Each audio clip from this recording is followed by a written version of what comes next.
When I was 2 years old, when I was dedicated to the cause of Lucifer, I was at that point a seventh generation witch. I was laying there, practically naked, and I had her hold me as if I was a baby. I couldn't talk. I couldn't open my eyes. I believe my eyes were rolled up back in my head. There was evidence of human sacrifice on this site. One of my first questions I asked the guy, is there evidence of human sacrifice? Now looks around there. Yes. We found a man with his fingers like who was a Richard Zachary. And it started to come down the stairs and had a disgusting smell. And at that point, he just basically said, do you know what they did to us? And that's when I fled that home. But no, they would touch me. They would put pictures in my head if they wanted to communicate with me. Human sacrifice. Human sacrifice. Human sacrifice. Human sacrifice. Implants are real, okay? You know, we've got them on X-ray, we've got them on CAT scan, we've got them on a Gauss meter, which measures magnetic field, 7.5. We've got them on an ultrasound machine. It's right there. It's hard physical evidence, not delusionary. Welcome to Conspirinormal with your host, Adam Sane, co-host Jeff, and producer Rob. Can't forget about producer Rob. Producer Rob. The silent partner. Man. It's so Sometimes. It's so hard not to call you Robert Reno. And we have Luke in the studio, guys. Hey, Luke. Oh yeah, that's right. He's not here. I need to get the crickets on my phone. So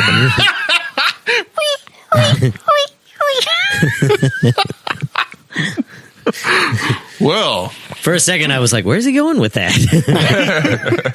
he doesn't know Luke's not really here, right? Well, you have a mic set up, but there's just I mean, he's here in spirit always. We just need like a mannequin over there, the shape of Luke, maybe like a cardboard cutout. The metal shirt. I mean, he could still show up. I always, there's always hold out that hope that he will just walk through the door. I think that's his thing. He likes to show up in the middle. Yeah. So we have to announce his entrance. Yeah. We'll say, oh, Luke's here. Yay. Well, Jeff, how you been, man? I'm doing great. I'm working on restoring my house, and I say restoring, really repairing, because it's a hovel. But this is the den of sin. The den of sin is the den of sin has been looking shabby for a minute. Do you know the story behind my home? I do, Okay. But our listeners may not know. Well, unless they've listened also to the Leisure Hour, but for those that haven't, I procured my home from it was a grow house. They grew marijuana there and seized by the government, and I got it after. And believe it or not, potheads do not do many home improvements other than have a really snazzy potting room. And so, no pun intended there. But so they didn't fix anything. So I've been going through and fixing everything and put in some doors yesterday. Really exciting stuff, I'm sure. When you went in there, were there like holes in the wall and stuff? Oh, there were terrible holes in the... Yeah, it was bad stuff, but their grow operation was it was incredibly elaborate. It was the silver lining is that they burrowed caves into the... Really? Yeah, there's an underground room that's our hallway that's... It's pretty impressive. It's frightening, but it's pretty impressive. You could keep expanding down into the earth. That's true. I could. I mean, you got any plans to use this underground room besides, not growing pot, hopefully? But I do. I'm considering wine cellar and or humidor. But I drink too much and I smoke too many cigars, so that probably won't get that collection won't get that big. Well, actually, I'm surprised that when they sold you that house, before they sold you, I guess maybe because they're lazy, but that they want to just fill that in or something so nobody could potentially set something back up down there. It's no. They tried to tell me that it was storage or that it was a storm shelter. They didn't even. And but you figured it out. Yeah. Well, yeah, it was one of my a friend that I was in a band with, whom is like a huge pothead, or was a huge pothead, came in and said, this is a grow room, right? And I was like, what? So yeah, some of the horticulture equipment was still there, but I had no idea. I was just like, it was a house that was really hard to get, just not money wise, but just it's hard to get a house from the government. So, but anyway, but you got a deal on it. I did, and then that's the most important part. And I love it. It's my little den of sin. It is a fun place. So it's just been kind of slow going, getting it put back together. Yes, and I have a spending hangover. Have you ever had one of those? It's you spend so much money that you're just like your head hurts and you get kind of depressed. Uh-huh. It's kind of like that. It's regret and it's regret and tears. Right? Yeah. It's you look at the bank account and you get a little misty. And so yeah, I'm having the spending hangover, but it's like you have to have doors. You know, you have to just keep telling yourself this is for the greater good. So. Well, it's funny because I lived in a house when I still lived in Chattanooga a long time ago, like my very early 20s. And like it was a kind of really small house. And these people there was actually people from like probably 2 decades before that it had like some kind of pot growing. There was still stuff down there too. I mean, there was like, I guess that no one ever found out that they were actually doing it until they moved away. And yeah, that place was a real shithole, actually. Like holes in the ceiling, and like I remember we moved out of there, and then the guy fixed it up. So. Yeah. Well, they never. It's like take some of that ingenuity and like fix the house. Mm-hmm. But most of the time they get caught. Usually somebody snitches on them, or they see the electric bill is a whole lot of money. Yeah. And it's not they don't have a thing like the in the movies they see the helicopter flying over the field and they've got infrared and it shows which ones are pot plants. They don't do that at all. They look for Home Depot buckets where they're carrying water up to the site. They're not. There's no infrared or anything like that. So, isn't there a place in Tennessee? And probably if Luke was here, I think he would know where this is.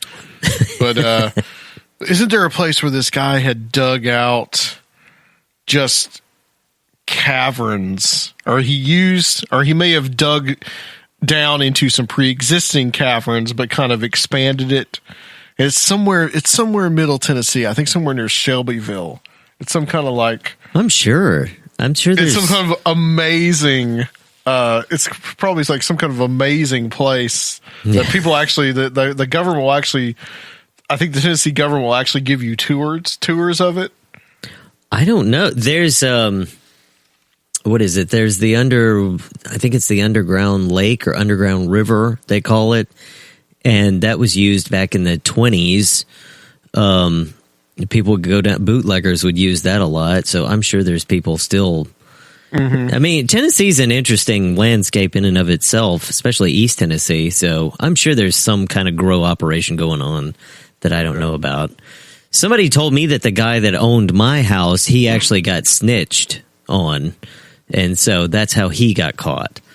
But man, my hat's off to him. I mean, he really was like, he was going to town with that.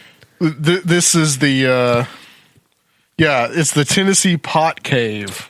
There you go. The full story behind the Great Tennessee Pot Cave. If you spend much time online, chances are you have stumbled upon photos often referred to as the Marijuana House or the Great Tennessee Pot Cave. The photos are of a seemingly normal house with a huge marijuana grow operation hidden in a cave beneath the house. While these pictures have made their rounds on the internet for years, details on the story behind the photos are vague at best. I've always wondered the real story behind the photos of this amazing setup. The property of the $1 million A-frame style vacation home was located on Dixon Springs Road in eastern Trousdale County, Tennessee, about 40 miles northeast of Nashville. There's a hidden passageway from the home to the cave that leads to a corridor with cinder block walls and concrete ceiling and floor. The corridor slopes down 40 feet into the converted cave. The cave was complete with air conditioning, full bathroom, and a kitchen with a fully stocked pantry. An escape hatch lets out steps from the home and has a hydraulic jack that lifts a trap door, which is hidden with a boulder. The growing operation was complete with an irrigation system to water the 400 to 500 plants that were between 6 and 12 inches tall, and the 400 to 500 additional plants that were as tall as 6 feet. To power this sophisticated lighting and climate control system that kept the cave's temperature at 87 degrees, the growers had illegally spliced into county power lines. Okay, I was wondering how they had that much power. The growers would hire about a half dozen Hispanic workers in Arizona and then drive them to Tennessee. For part of the journey, the windows on the van would be covered so the workers did not know where they were. The bus. Police were eventually tipped off to the operation after the electric company discovered the missing electricity and sent crews to investigate. There are unsubstantiated rumors that a man with a shotgun threatened an electric company worker in a confrontation at the house's massive front gate. Of December 14th, 2005, the house was raided by national and local law enforcement agencies, and 3 men were arrested in connection with the growing operation. Brian Gibson and Greg Compton were arrested in Tennessee and are believed to be the day-to-day managers of the operation. Fred Earl Strunk, thought to be the mastermind behind the operation, was arrested at his home in an affluent area of Gainesville, Florida. Investigators estimate that the operation could bring in as much as $6 to $8 million per year and could produce about 100 pounds of processed marijuana per harvest. Heroes. Golly. Wow. That's genius. I mean, they spend all that time just to grow pot. All that resources just to grow pot. That's interesting. We need to take a field trip. I think 40 miles away, man. I think a field trip is in order to see this. Wow. Good Lord. Jeff, we talked about last week, well, not last week, but you know what I mean. Mm-hmm. We talked about the Kennedy assassination with Craig Ciccone and John Tenney. Yes. And you were telling us right before we started here that you actually have some kind of connection to Jim Garrison, like a friend of yours that is a relative of him. Yes, his Garrison's secretary for years was one of my customers. That's his aunt, and he said that it was. I think we started talking about it. He finally told me about all of this stuff right after they did that special. I think it was NBC did a thing not too long ago. It was like the 40th anniversary of the Kennedy assassination, and I don't know how we got on the subject, but anyway, he started talking about, it was, there's, what they're saying is not true. They said that, Garrison was basically harassed for decades. They would seize, audit, all kinds of stuff for years. And they basically terrorized his secretary. So, that's what I wasn't able to ask him more about it, but I didn't know that we would be talking about that this week. So otherwise I would have prepared more, but so interesting stuff. I still want to ask him what he thinks happened and kind of what his insight to it is, but that's, well, I wonder what the insight would be. And is his aunt still alive? I don't know. I didn't ask him. I think she is. I think she's still around. I'd be interested to know just what it was like at that time while that was all going on, and just kind of like her impressions of it. Kind of like that would almost be like an insider's view of it. I'd love to have her on the show, but I'm kind of scared to ask because I'm thinking that after decades of almost traumatizing events, I just can't imagine. So anyway, there was a lot about Garrison, and we talked a little bit about it with Craig Ciccone and John Tenney, and there were some strange things, just like some iffy things that he had done. I think like he had used, apparently he had even admitted that he had used sodium pentothal, I think, on one of the witnesses. Mm-hmm. I think that he found a way to justify doing that, but it wasn't quite above board. And there were a couple other things about Garrison that were a little strange. I look at it as, you know, you are a product of your time, you're a product of your environment, and at a certain point, you know, being the DA of Orleans Parish, New Orleans, which still has a problem with a lot of corruption, you could see when maybe he felt that he used some tactics that were possibly unorthodox. Yeah. And of course, being what's such a controversial subject as he was getting into, that did kind of leave him open to a lot of attacks. But he was, like you said, harassed by by people about, you know, he definitely was in the sights of the government for a long time, and of the I'd say of the intelligence agencies as well. I didn't read his book, but On the Trail of the Assassins. Yes. However, in the movie JFK, saw it several times. Right. The only Same thing here. that kind of took me out of it was the Sutherland's character. This sort of mysterious guy comes out of nowhere and starts just like giving him all these realizations and all that. You know, that was the only thing that kind of took me. It's like, did that really happen? No, it did not. It didn't happen to Garrison. You got to remember that, you know, that movie was kind of a fictionalized docudrama.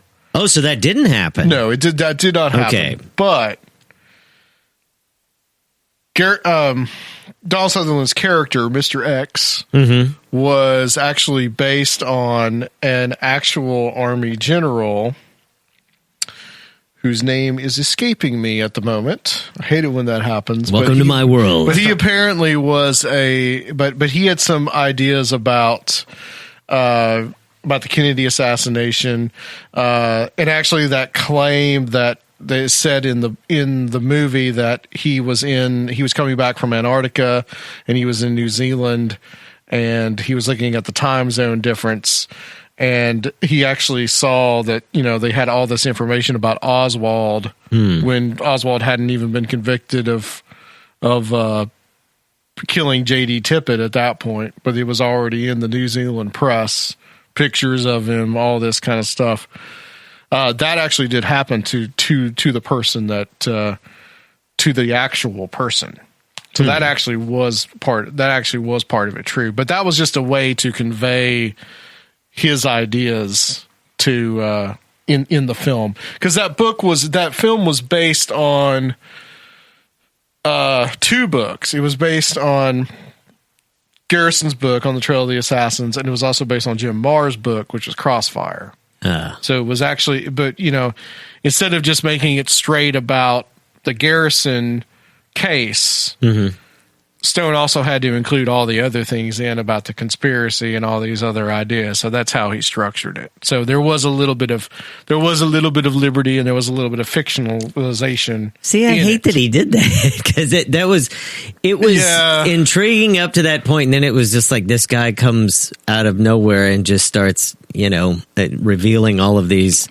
Keep up the good fight because of all of this. Well, it's a good scene because it fills in some of the gaps, and if it gives you the reason why the Kennedy was possibly killed. And I do believe too that I wish I could remember his name. I'm going to give Oliver Stone a pass, and I know he's breathing a sigh of relief. He did make one of my favorite movies, Platoon, so I will let him. Yeah, I will give him a pass. That is a good. You hear that, Oliver? You're still on my good side. Have you seen Untold History of the United States? No, sir. It's on my queue though in Netflix. Yeah, they just put it out on Netflix. I saw that's well worth watching. L. Fletcher Prouty, that was the guy's name. Oh, so look him up. Pulling it up on Wikipedia right now on my phone, but yeah, that's a good one. That's a good one to watch. You know, I'm conflicted on some things with Stone because I think in some ways he was a big fan of Hugo Chavez, and you know, I don't see Hugo Chavez as the epitome of democracy or social democracy. Someone that got declared president for life. Mm-hmm. You know, I'm sure there's people that want Donald Trump to do that. But yeah, so let's see. A little bit about L. Fletcher Prouty. As a critic of the CIA, Prouty pointed out its influence in global matters outside the realm of U.S. congressional and government oversight. His works detail the formation and development of the CIA, the origins of the Cold War, the U-2 incident, the Vietnam War, and the John F. Kennedy assassination. Prouty has written that he believes Kennedy's assassination was a coup d'etat and that there is a secret global power elite which operates covertly to protect its interests, and in doing so has frequently subverted democracy around the world. Let's see. Yeah, there was some controversy about Prouty too. I mean, any of these guys, I think, are, you know, there's always connections, and like apparently he had connections with the Church of Scientology. This is saying, and but yeah, according to Prouty, people within the intelligence and military communities of the United States government conspired to assassinate Kennedy. He maintained that their actions were a coup d'etat to stop the president from taking control of the CIA after the Bay of Pigs. Prouty stated that the assassination was orchestrated by Edward Lansdale, General Y, in Oliver Stone's film JFK, and that Lansdale appeared in photographs of the three tramps, which was something we brought up when talking about E. Howard Hunt last time. So, yeah, that's based. It was based on a real person. Okay.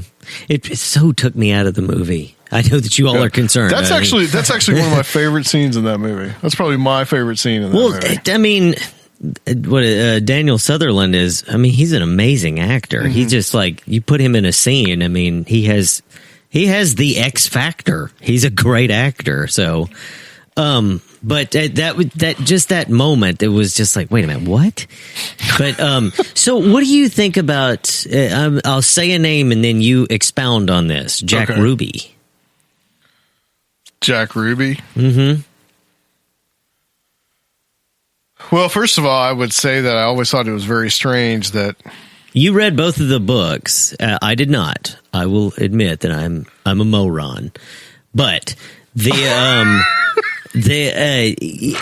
the movie, he had way more of a role than in the books. Did they paint him out? I mean, he was not a good dude. He was no, he wasn't. And of course, they painted him as the official story is that he killed Oswald because he was such a fan of Kennedy and he wanted to spare Jackie Kennedy from the pain of the trial, right? And that's why he did it. He was a hothead. But for me personally, I mean, I think that's the key to the whole thing, that Oswald never got a chance to get a trial. And that I remember my dad telling me about it when I was probably 10, 11 years old. And I'm like thinking, okay, wait a minute. So the guy that they said killed the president was then in turn killed by another guy. Like, and you don't think there's something up with that? Right. Yeah.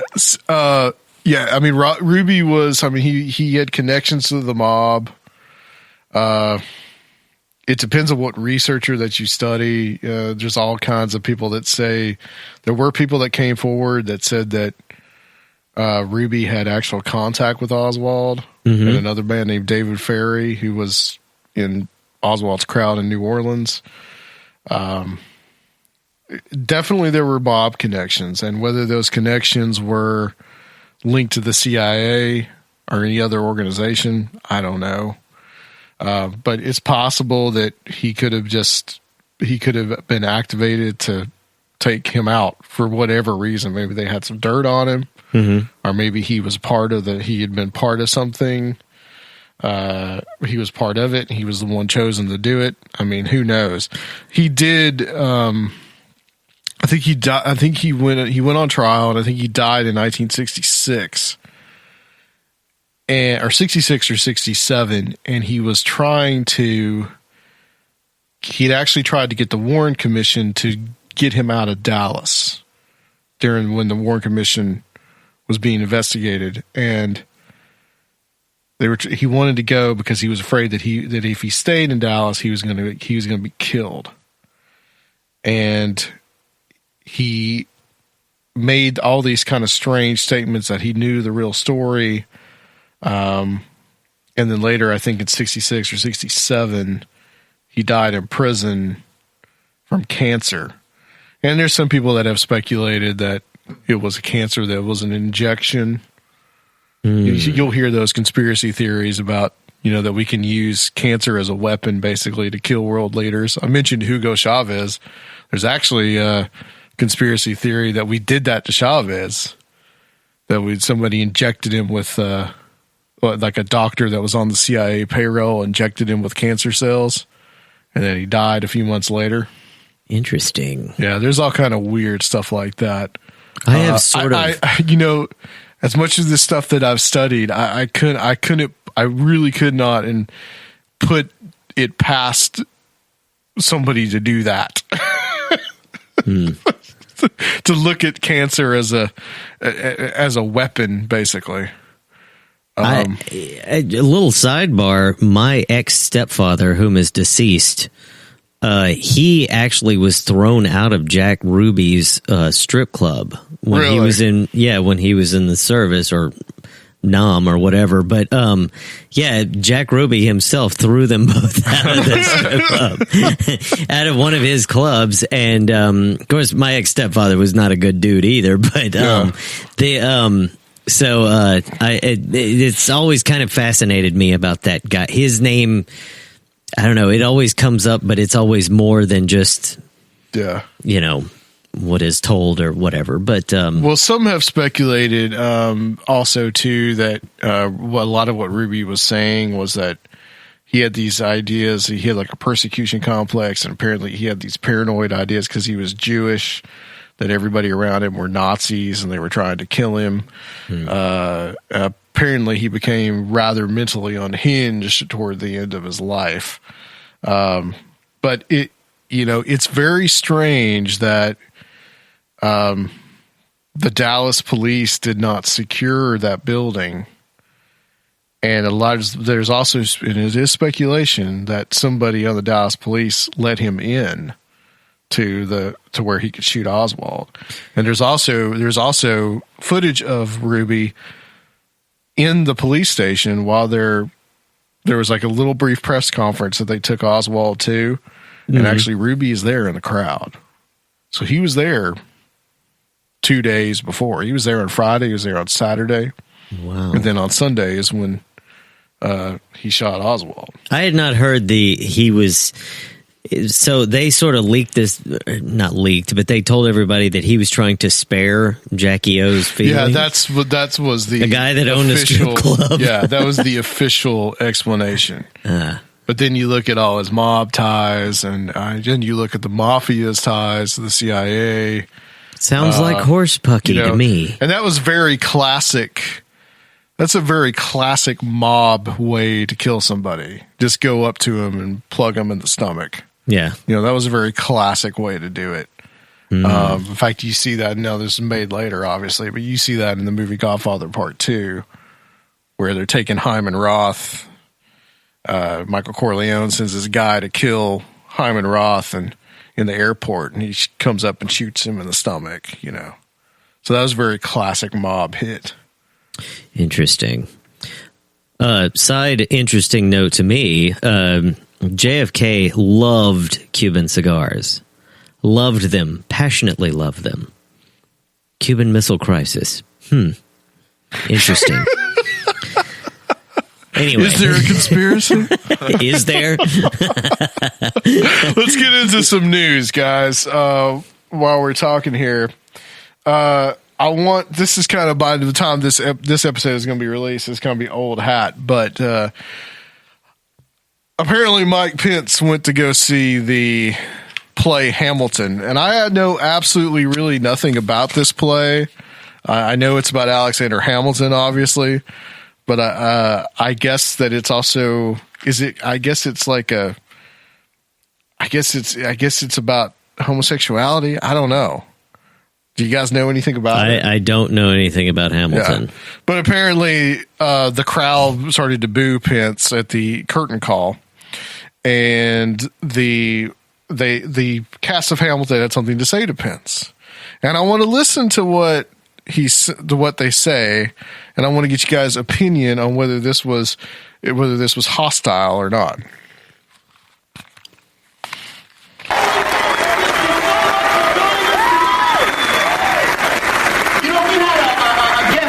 This evening. And Vice President-elect Pence, I see you walking out, but I hope you will hear us just a few more moments. There's nothing to boo here, ladies and gentlemen. There's nothing to boo here. We're all here sharing a story of love. We have a message for you, sir. We hope that you will hear us out. And I encourage everybody to pull out your phones and tweet and post, because this message needs to be spread far and wide, okay? Vice President-elect Pence, we welcome you, and we truly thank you for joining us here at Hamilton and American Musical. We really do. We, sir, we are the diverse America who are alarmed and anxious that your new administration will not protect us, our planet, our children, our parents, or defend us and uphold our inalienable rights, sir. But we truly hope that this show has inspired you to uphold our American values and to work on behalf of all of us. All of us.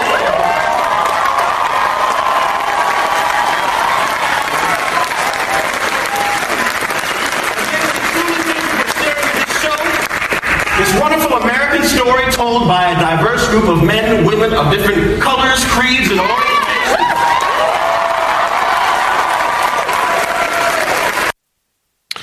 Okay. So before I give my opinion on it, what do you guys think? Well, that was pretty mild and pretty polite and very polite. Yeah. Very eloquently put. I mean, it's the fact that anyone got upset about this at all. I find kind of ridiculous, because they were just expressing the fact that they're concerned, which is their right to express it and to feel that way, and that's that. They had a chance, they had a platform, they had the opportunity to say something to somebody that they think can make a difference, and they took it. And the fact that Trump spent like a solid day on Twitter, like yeah. I'm gonna read those here in a second. Jeff. I totally agree with Roberino. That was not. That's who he'll always be, Roberino to me. Bro moment. That was incredibly polite, and everybody's just. If you know anything about Pence, he's a terrifying individual. I mean, his beliefs are pretty out there. I would say close to. Well, this is harsh. It's close to hateful side, and he's not a big fan of. Well, I don't want to put words in anyone's mouth or anything. Yeah, I mean, I think you're talking about when he was governor of Indiana, the Religious Freedom Act and all this. And I mean, he seems to be part of that whole, like, if you don't believe what I believe, then I'm going to put forth all kinds of legislation to, to shut you down. Which is kind of the reverse of small government, right? Yeah, what is with that? Every one of them says, "Oh, get the big government off your back," but they're the most controlling. Yeah. We explored this back in April when we talked about the great bathroom debate and how basically to enforce the law, you were going to have to increase the power of the government in order to enforce this ridiculous law. Right. So it's a contradiction in terms, right, of people that say, well, I want the government out of my life. Right, yeah. But it's not. But but you're going to enforce a law for people. You have a policeman there at every bathroom to tell where you can and cannot pee. Yeah. So that's the very definition of big government. So yeah, I'm totally with you there. And about the religious freedom law, I wonder what they were really, in some ways, I think, and this hasn't happened yet, oddly enough. Maybe after everything dies down, Trump is finally inaugurated. But Muslims could use that too and say, well, we don't have to serve Jews or Christians because it's against our religious freedom to do so. Yeah. So that could very easily backfire in their face. Yeah. Now, all that being said, I don't really have much of a problem with Pence. I think Pence is much more. He's almost a Boy Scout in many ways because he's almost a moderating influence on Trump. Mm-hmm. And when he was interviewed on, I think it was CBS this morning, they were talking to him. I don't have the clip, but they asked him they mostly talked about the transition and everything that's happening and Mitt Romney meeting with Trump about potential Secretary of State. And all Pence said about the Hamilton thing is he said, look, it was a good play. I enjoyed it. I listened to what they said and that was it. They weren't booing me. I told my son that, this is what democracy is, or people agree to disagree. And that's all Pence said. Pence was actually very gracious. That's well put. Pence is actually, he's actually a very articulate guy.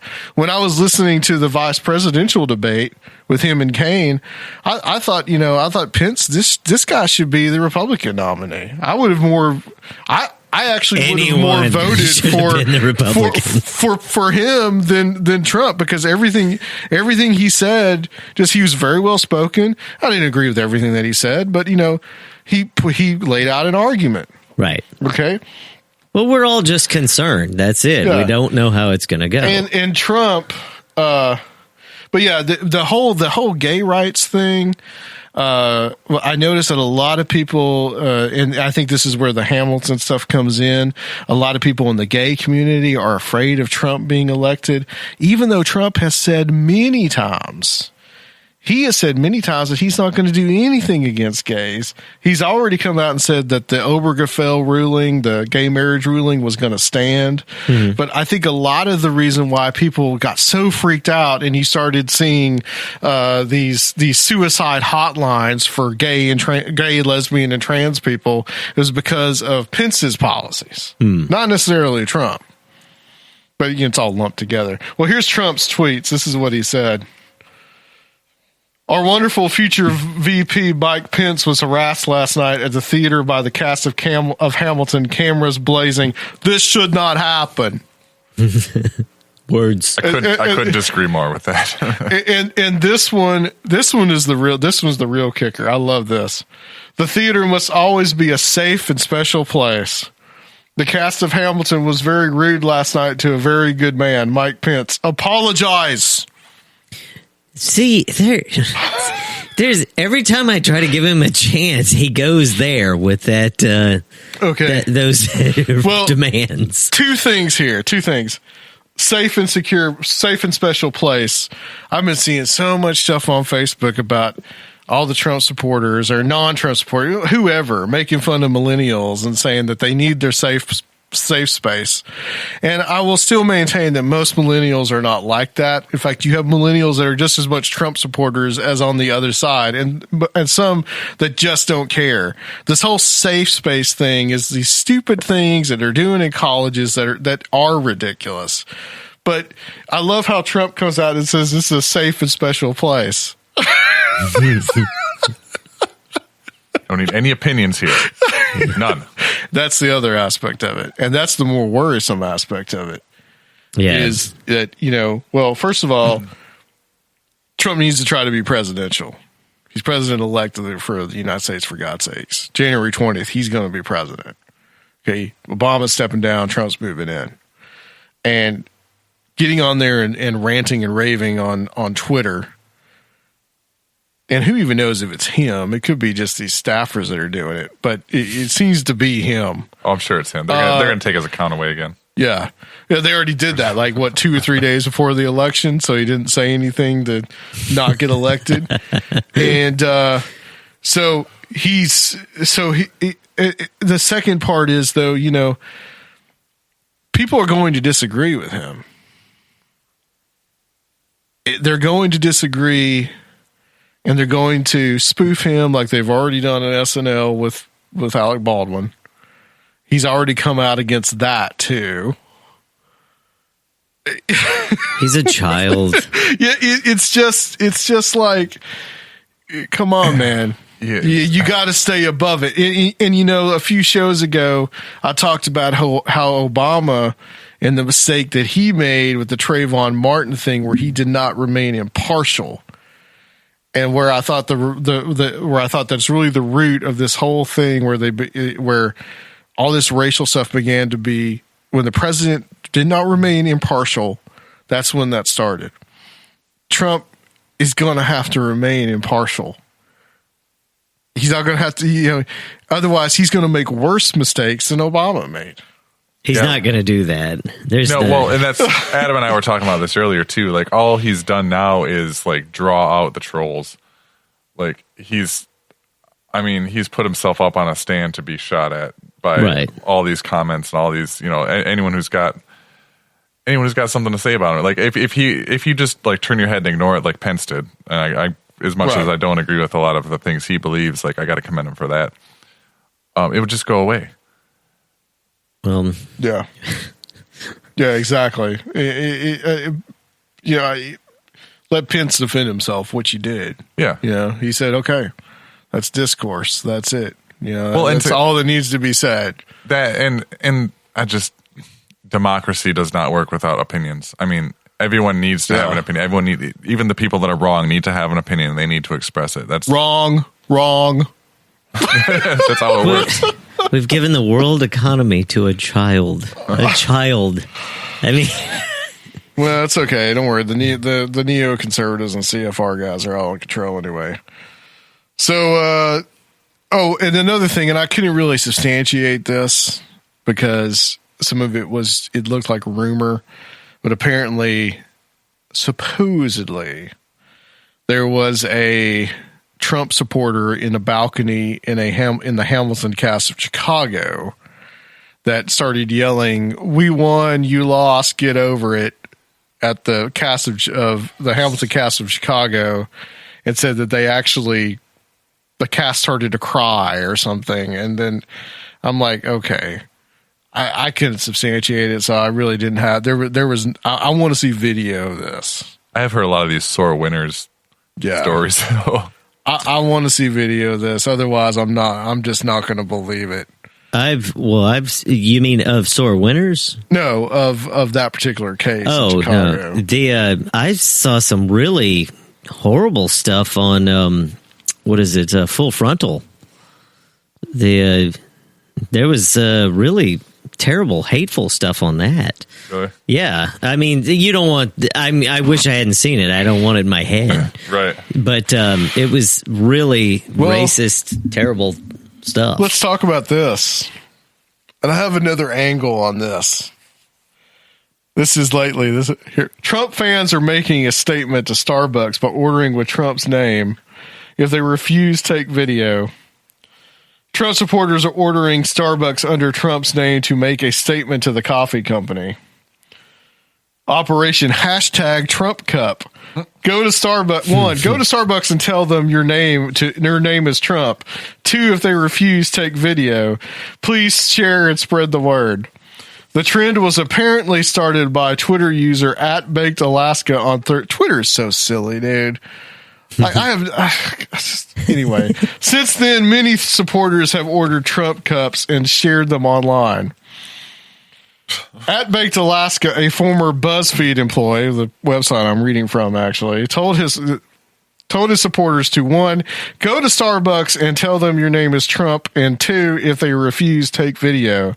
As the hashtag Trump Cup hashtag spread on Twitter, many right-wing accounts began circulating a video claiming one Starbucks location called the cops on a man who ordered with Trump's name. BuzzFeed News could not verify the source of the video or details of the event. This alleged incident only sparked more cups. If we want Trump written on our cups, don't call the cops. Feel free to boycott Starbucks after this, one woman wrote.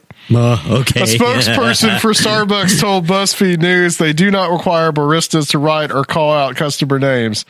Over the years, writing customer names on cups and calling out their names has been a fun ritual in our stores, the spokesperson said. Rarely has it been abused or taken advantage of. We hope and trust that our customers will continue to honor that tradition. This isn't the first time Trump supporters have spoken out against the coffee giant. Earlier this month, Starbucks released limited edition green cups meant to celebrate community during a divisive time in our country. Many people thinking it was a replacement for the company's red holiday cups got really offended. The actual holiday cups, which yes are red, were released a week later. On the other hand, many people are pointing out that buying Starbucks coffee to protest Starbucks doesn't seem like the most well thought out protest. That's the thing. What do you stand to gain? That's what. Yeah. What is their? What are they trying to prove? I don't understand this situation. I don't know. Well, these are I don't know. stupid Well, and another people. thing, like this says a lot about our society as a whole, is that we keep coming back to Starbucks cups. Like that's like the yes, the written law of our nation is on this cup. And Yes.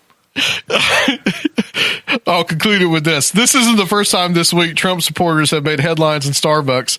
A Florida man went viral on Wednesday after he berated a black Starbucks employee for what he called anti-white discrimination. Okay. A witness said the man was angry that his order took too long. The man told the Miami Herald he had a really bad day and has since apologized to the employee, although he later said he was racially discriminated against and may sue Starbucks.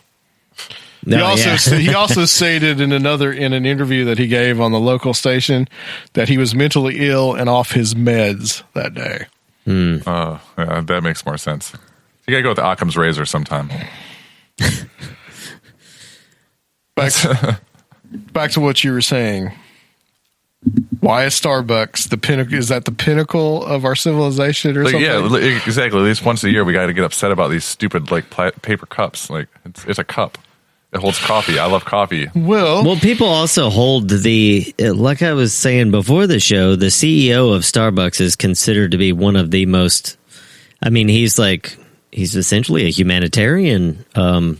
He is about to give, I think, all Starbucks employees college educations. So that's what he's working towards. He gives them all health care, whether they're part-time or not. Mm-hmm. And he really is trying to do the right thing. And it's basically an anti-Republican kind of stance on doing business. Here's my thoughts on it. It's getting cold outside. We're getting towards the holidays. So what do you want to do? What do you most want? You want something warm. I want something red. You want some coffee. Remember last year? Remember when you just said, Rob, that the people got mad, all the Christians out there, those Christians went out there and I'm doing the quotes. They went out there and they were mad because Starbucks had changed their cups. How dare a business cater to more than one religion? To a solid red instead of putting Merry Christmas and in Christmas trees and War on Christmas presents on their cups. War on Christmas. And all of a sudden, you know how they were protesting against it? By going in there and buying Starbucks. And now I want you to put Trump on my cup. Yeah. That's a good point. I hadn't thought of it from that angle. And what's going on? They're going in there and buying Starbucks. And it's the same time of year. Have we ever heard of viral marketing? I like your condescending voice, Adam. I mean, honestly, It's viral marketing. It's an advertisement for Starbucks. What did it say? BuzzFeed. Oh, I wonder if BuzzFeed is getting paid for this article. Let's see. What did they say here? At Baked Alaska, a former BuzzFeed employee is the one that started it. You got the little bell sound effect? Ding, ding, ding. Got the horns. I mean, come on. Manufactured conflict to sell coffee. I don't know that they need much. Me, I'm sitting here with a Starbucks coffee. Yes. I didn't even know about this whole right Trump on it. What's that buzzing? Something about to blow up? Yeah, it's a drone that's about to hit at my holiday. Is that? cup. I mean, what's going to happen in 2017? Are we just going to go back to? Are we just going to go back to the Christians being pissed off and going to buy Starbucks so they can write? I don't even remember what it was. I'd have to go back and look. I don't even remember now. Oh yeah, you were right. Merry Christmas. So the Starbucks barista would have to say Merry Christmas. Golly, we get upset about the dumbest things in this country. For God's sakes. Well, yeah. Unbelievable. There's no struggle first anymore. World problems. Yeah, there's no struggle anymore. It's we're too comfortable. So we have to invent a war. A war on our holidays. All right, guys. Jeff, thanks for being with us. Thanks for having me. We are gonna thank you, and I want to thank Luke for being here. Crickets. Chirp. Yep. And we are going to have an interview. I'm actually going to be doing this interview tomorrow, but it's Sunday, November 20th, isn't it? Something like that. And I'm going to be doing that tomorrow, but with Ryan Sprague about his book Somewhere in the Skies. But you guys will hear it in just a few seconds. So, guys, we will go to the interview, but I want to close this section out. We're also going to have next time in December, and we're taking about a 2-week break because we're going to have Alyssa's birthday party that you and Jeff have been working on some songs. You're going to have like an 80s themed birthday party. Yeah, actually, we need to come up with a name for that 80s band. Submit names. Yes, please. For an 80s cover band. Yeah, submit that. Yes. And we'll write it on our Starbucks cups. Yes. Winner gets a Starbucks Grande. Not, what's the bigger... Vente? Not a Vente, but a Grande. I will fork out money for a Grande coffee. Not a Vente. But for the winner of this. Next time we have Walter Bosley coming on, we're going to talk about his new book, as of which I have no idea of the title of at this point. But apparently he's about to get it released, and by the time that I actually do the interview in about 3 weeks, we will... I will have that book read, and we're going to have Joshua Cutchin coming back the week after that, and we're going to end the year out with probably end the world too. End the year out with Dr. Future is going to return. That'd be an appropriate one for the end of the world. That is a very appropriate one for the end of the world. So, guys, thank you so much, and we will be back with Ryan Sprague on Conspirinormal.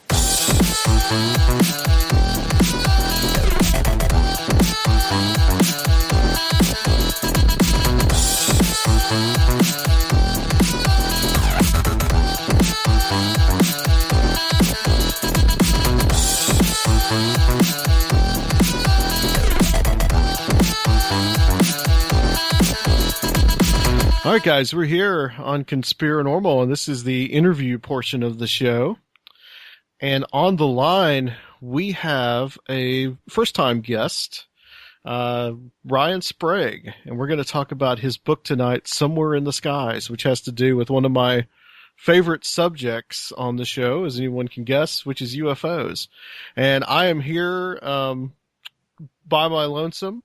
Don't have Rob with me or any of the other guys, so you just get us two today on this portion. Ryan, welcome to Conspirinormal. It's really great to have you. Oh, thanks so much, man. It's an absolute pleasure to be here. I love your show, and Oh, thank you. to be on it's a dream, man. Definitely.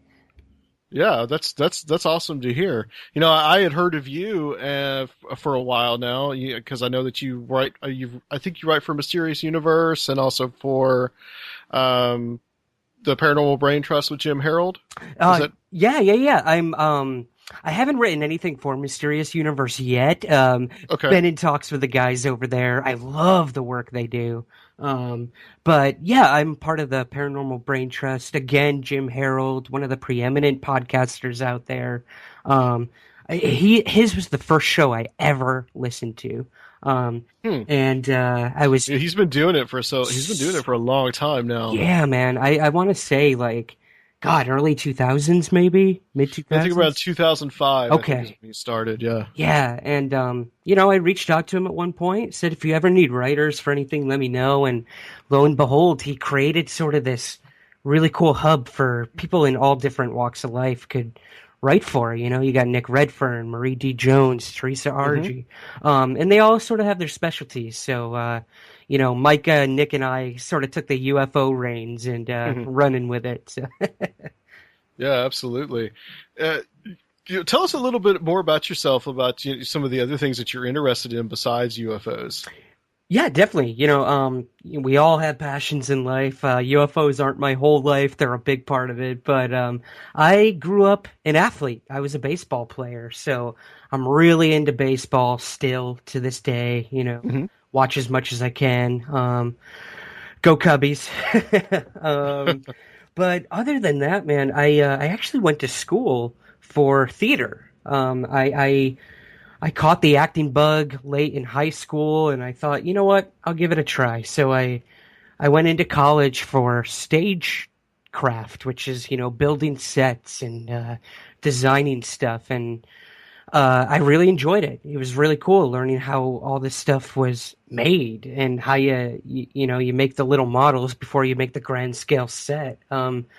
Absolutely loved it. And then again, caught the acting bug. One of my professors made me audition for one of the plays that I was helping make the sets for, and caught that bug again and sort of ran with it, man. All the meanwhile, I was also writing plays, and that's kind of where I found my niche. I live here in New York City, and I am, by all accounts, a professional playwright. I write all day, and I work in the theater business at night, and yeah, man, I'm all over the place. I've found a lot of different things that I'm passionate about. I haven't zeroed in on just one yet, and still trying to navigate that maze.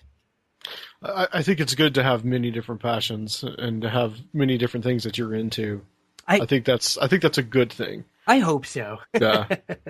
We'll see. Do you still act, or you just primarily just write? I primarily write. Again, I find that much more rewarding. I enjoy listening. I'm that kind of guy who's in the back of the room in the corner, just sort of listening to conversations. And I like to really take that in and make it my own, some way, somehow, create a character around it, a story, what have you. So, yeah, I would say that writing is definitely the journey I'm on. If the opportunity arose to act again, I might do it. But for now, I'm just going to put pen to paper and see where it goes. Yeah, yeah. I think that's good. Now, the theater. I mean, are we talking like anything on Broadway or off Broadway, or is it primarily in the area that you are? Are you doing anything in Manhattan? Yeah. So a lot of my stuff has been done off Broadway. Yeah. But that's kind of the way I like it, man. It's kind of like doing indie film where you have complete creative control over what's going on. Don't get me wrong, Broadway's amazing. It's, what sort of attracted me to New York City and to the theater world. I remember coming to New York City as a young kid and seeing a Broadway show, and it's just so magical, so big, and so I moved here, started doing it, and I realized, if you want to work in this city, and I'm sure it's the same in a lot of other places, you got to make the work yourself. So I work with a lot of small independent theater companies and get to develop my plays. You know, it's nothing set in stone. I get to see how it looks up there and change stuff if I want to. Just a beautiful thing about theater. It's never done.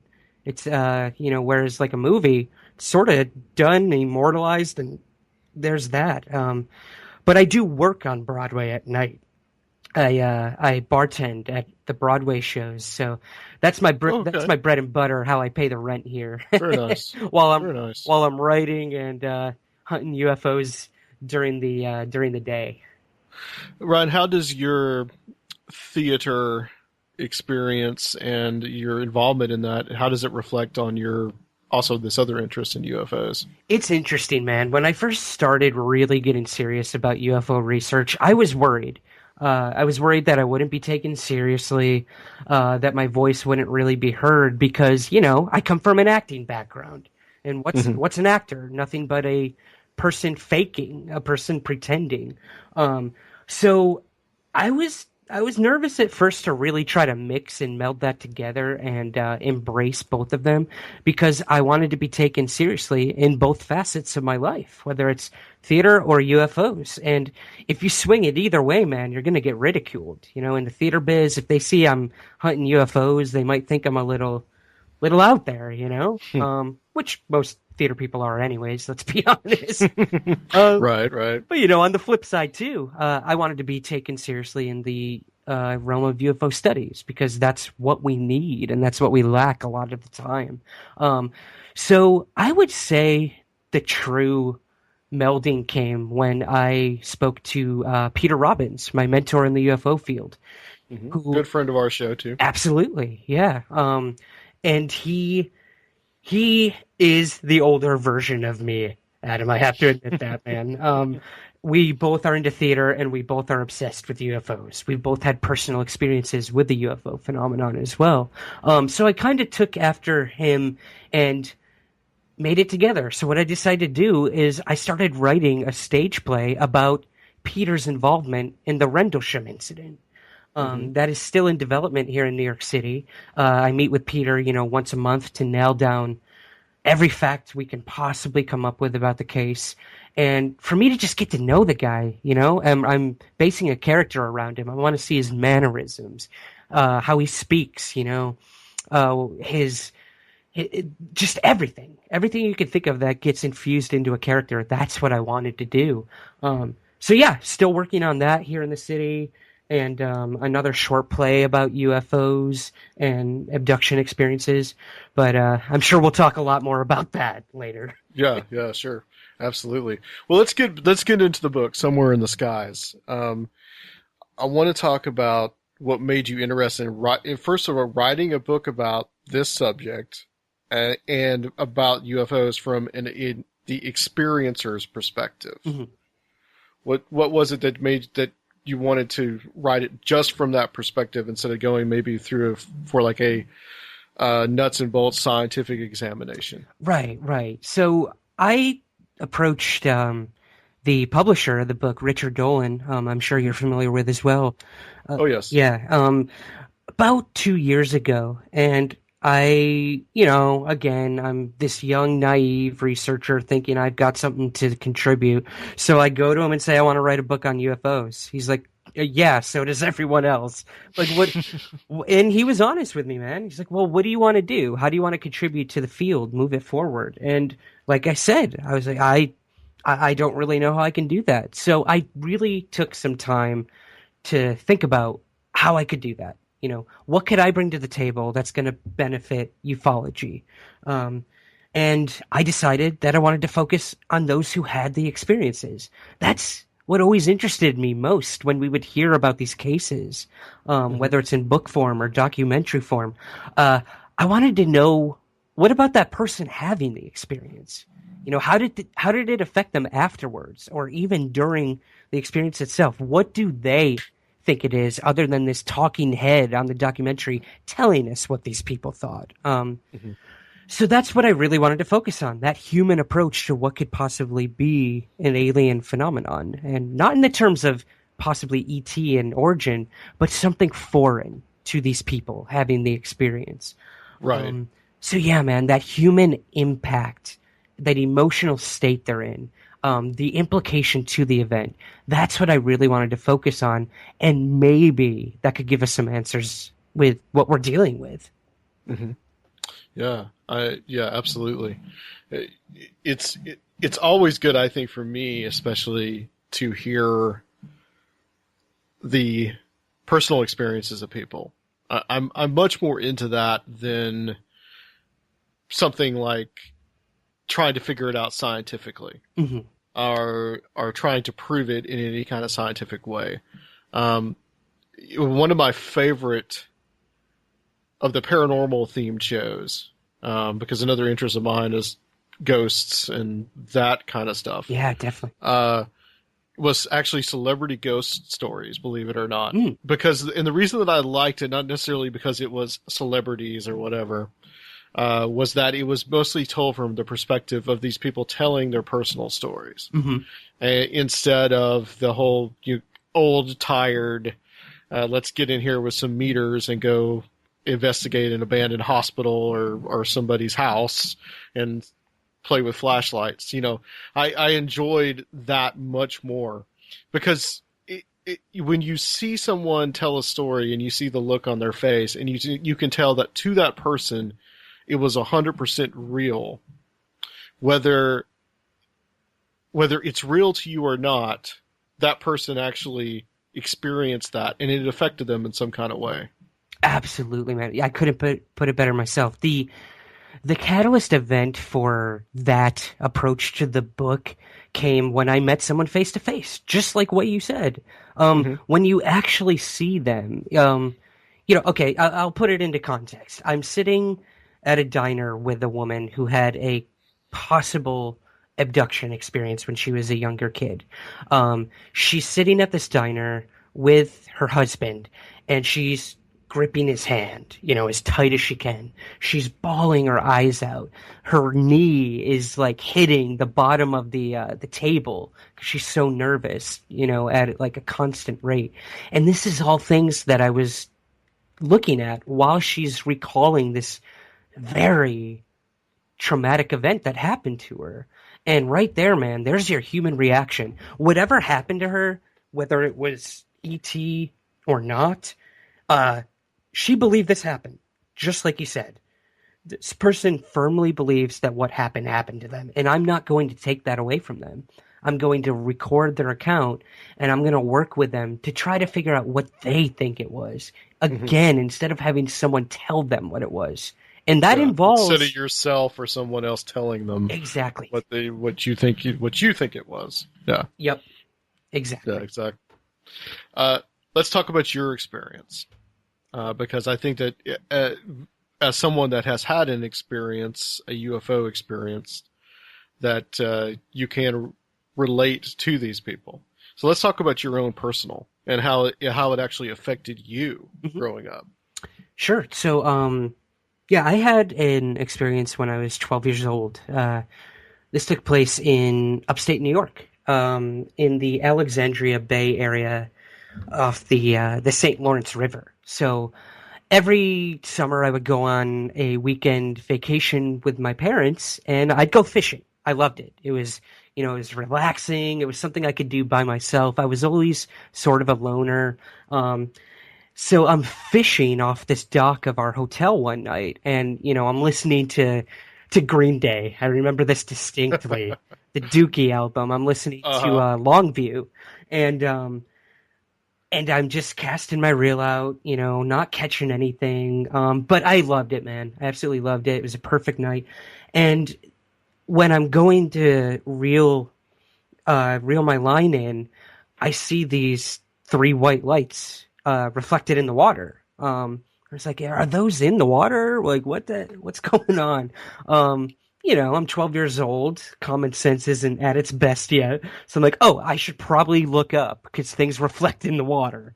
So I do. I look up. I'm expecting to see a plane, but what I see, man, is again in a triangular formation, these 3 white lights and some sort of like I never know how to really describe this, but like an orange reddish ball, like a hazy ball, in the middle. So I think this is like a structured craft. Everything is sort of leading to that, but I don't see anything. I don't see like metal. I don't see anything like that. And it was pretty low, pretty far down. And, but I couldn't see anything behind it. Couldn't see the stars, couldn't see the moon. So I kind of deduced that it had to be some sort of structure. So anyways, man, this thing is just like floating silently, I might add, over the water. All I could hear, I ripped my headphones off. The Discman I've got goes flying. And I can't hear anything but the water hitting the dock. It's like, what the hell is going on? Like, even at 12, I knew, like, this was not normal. This is not right. So I start yelling for my dad inside, and he's in the hotel watching a Yankees game or something. I could faintly hear like the sound of ESPN or something like that inside. So there's no getting him outside at that point. When sports are on, like, that's his time. But I just keep yelling for him, and I didn't want to move. I was frozen there. I didn't want to like lose sight of this thing.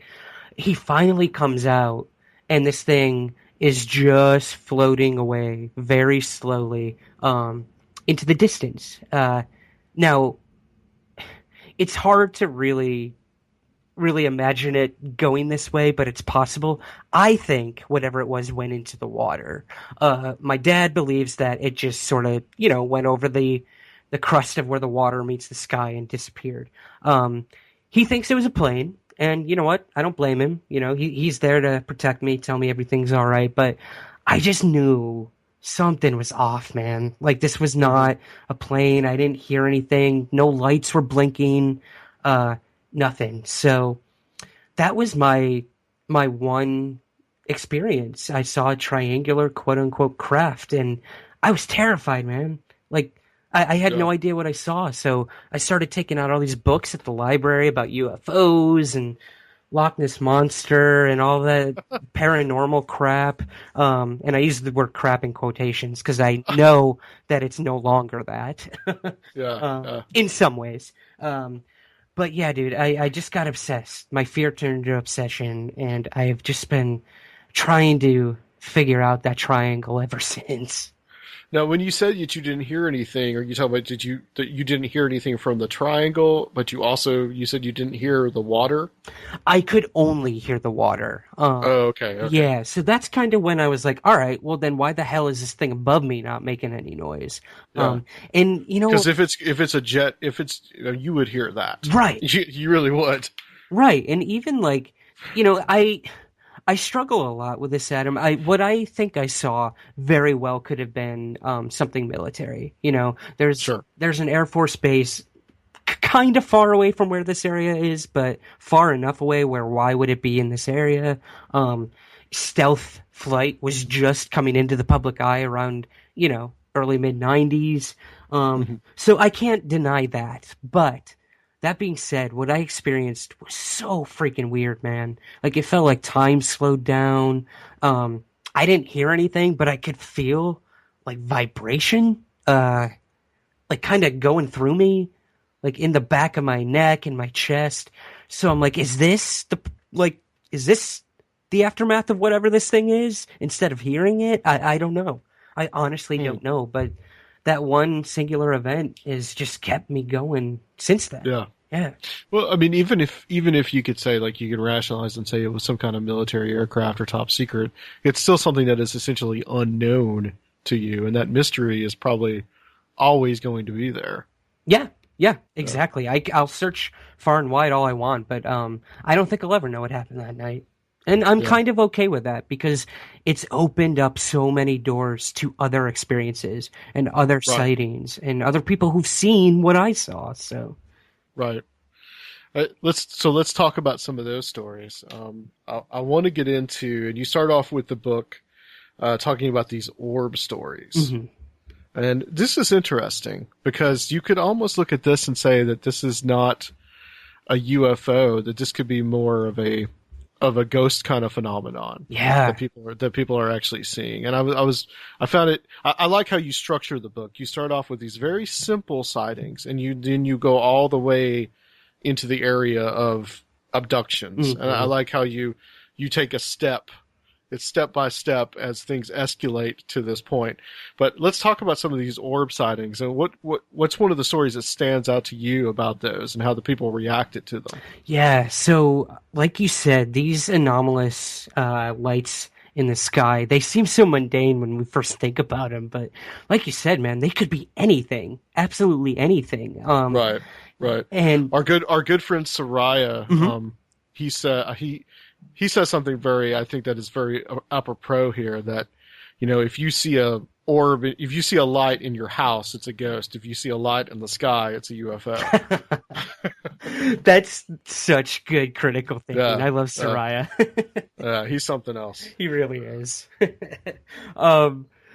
But yeah, in terms of this case, I guess we could view it from a UFO stance. This happened back in 2012, where a gentleman named Joe, he was, coming home one night. He's with a couple of friends at his house, and he sees these orange orb-like balls just dangling, right above him, man. So he tries to brush it off. He thinks maybe it's a plane flying overhead or whatnot, but or even stars or satellite. But they just hung there, man. And then they started sort of dancing around one another, like a choreographed dance almost.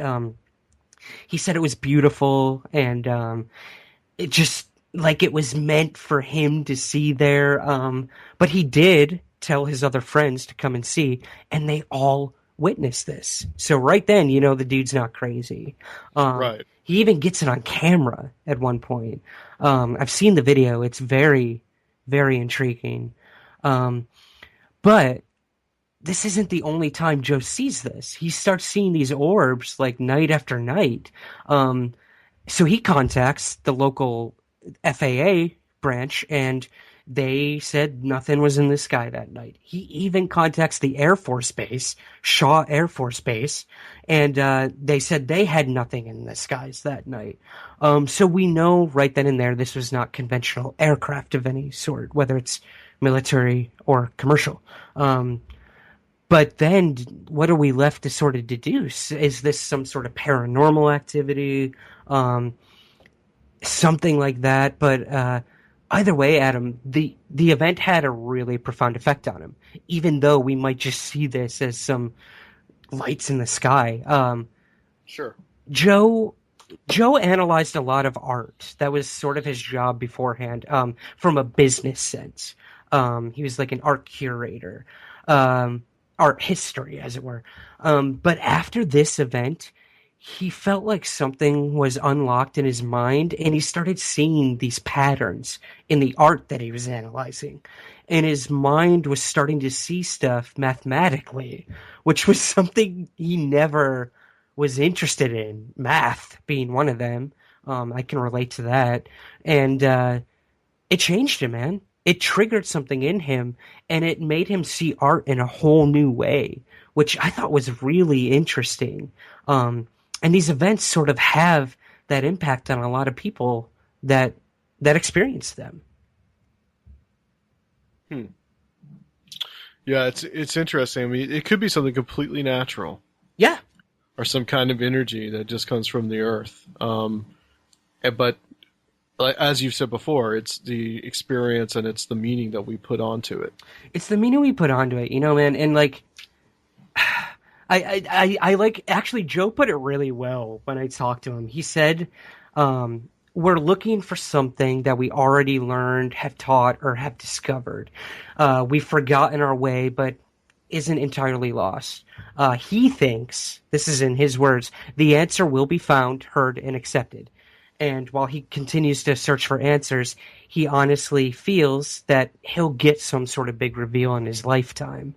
So that's pretty ambitious for someone like that to say. But again, Joe never says that what he saw was alien or extraterrestrial.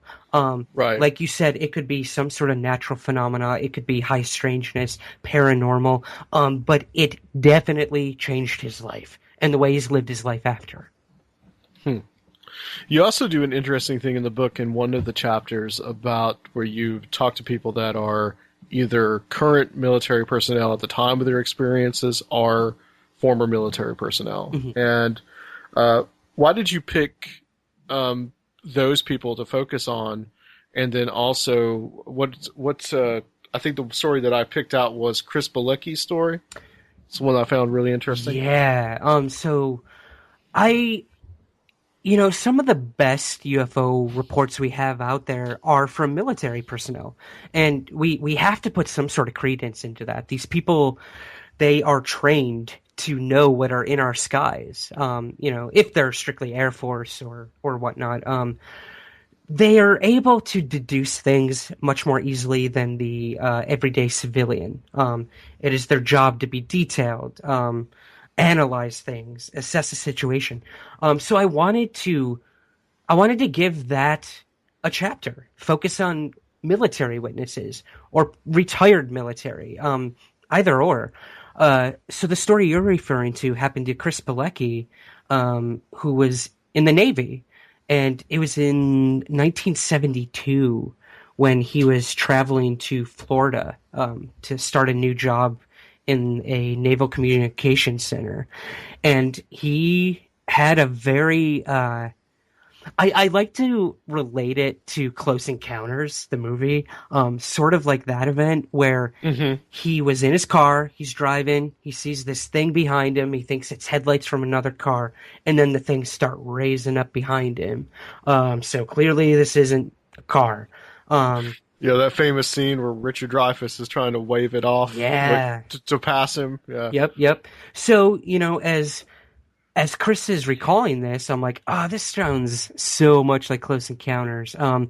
But, I know Chris. I've met him in person. I've known him my whole life. And I know that what he's telling me was genuine. And again, like, why come forward with something like this and ruin the credibility you've built your entire life? I mean, this guy was given an award by President Bush at one point. So, your own thoughts aside on Bush, mine too. That's pretty high praise, in my opinion. So I took what he said with the utmost sincerity. So Chris sees these lights raise up and start to pass his car. So he pulls over, freaks out. He gets out to see what it is, and he just sees this like dome-shaped craft floating in this field. So what do you think at this point? He gets back in his car and tries to drive away, but the car won't start. Again, we've seen this many times before, where aerial phenomena will have an effect on vehicles. Engines shut down, radios go off. Pretty freaky, in my opinion. So as the thing finally disappears out of sight and his car restarts. So he just jets it, dude. He hauls ass to where he's got to go. And the first thing he does is go to a bar and tips back a beer. If I could have done that at 12 years old, I would have. And he doesn't talk about it. He doesn't talk about it for years, Even in the Navy, like, these things are not talked about. You see it, you don't talk about it. But he's retired now, and he was willing to tell me about it. And it had a lasting impression on him. Again, I remember growing up and hearing him say every now and again, UFOs, yeah, those, I believe in those. And I never really pressed him on that until I sat down with him and got the full story, which is in the book. And yeah, it's had a lasting impact on him. It's affected his own core beliefs, both religiously, spiritually, what might possibly be out there, and everything in between, man. Yeah, it's always interesting when you interview someone that is a public official that has an experience like this, because I think people are more willing to trust those people. Yeah. We talked about a case poltergeist case on our show with two of our guests, and talking about this particular poltergeist case was actually witnessed by policemen and some firefighters and workers at a prison.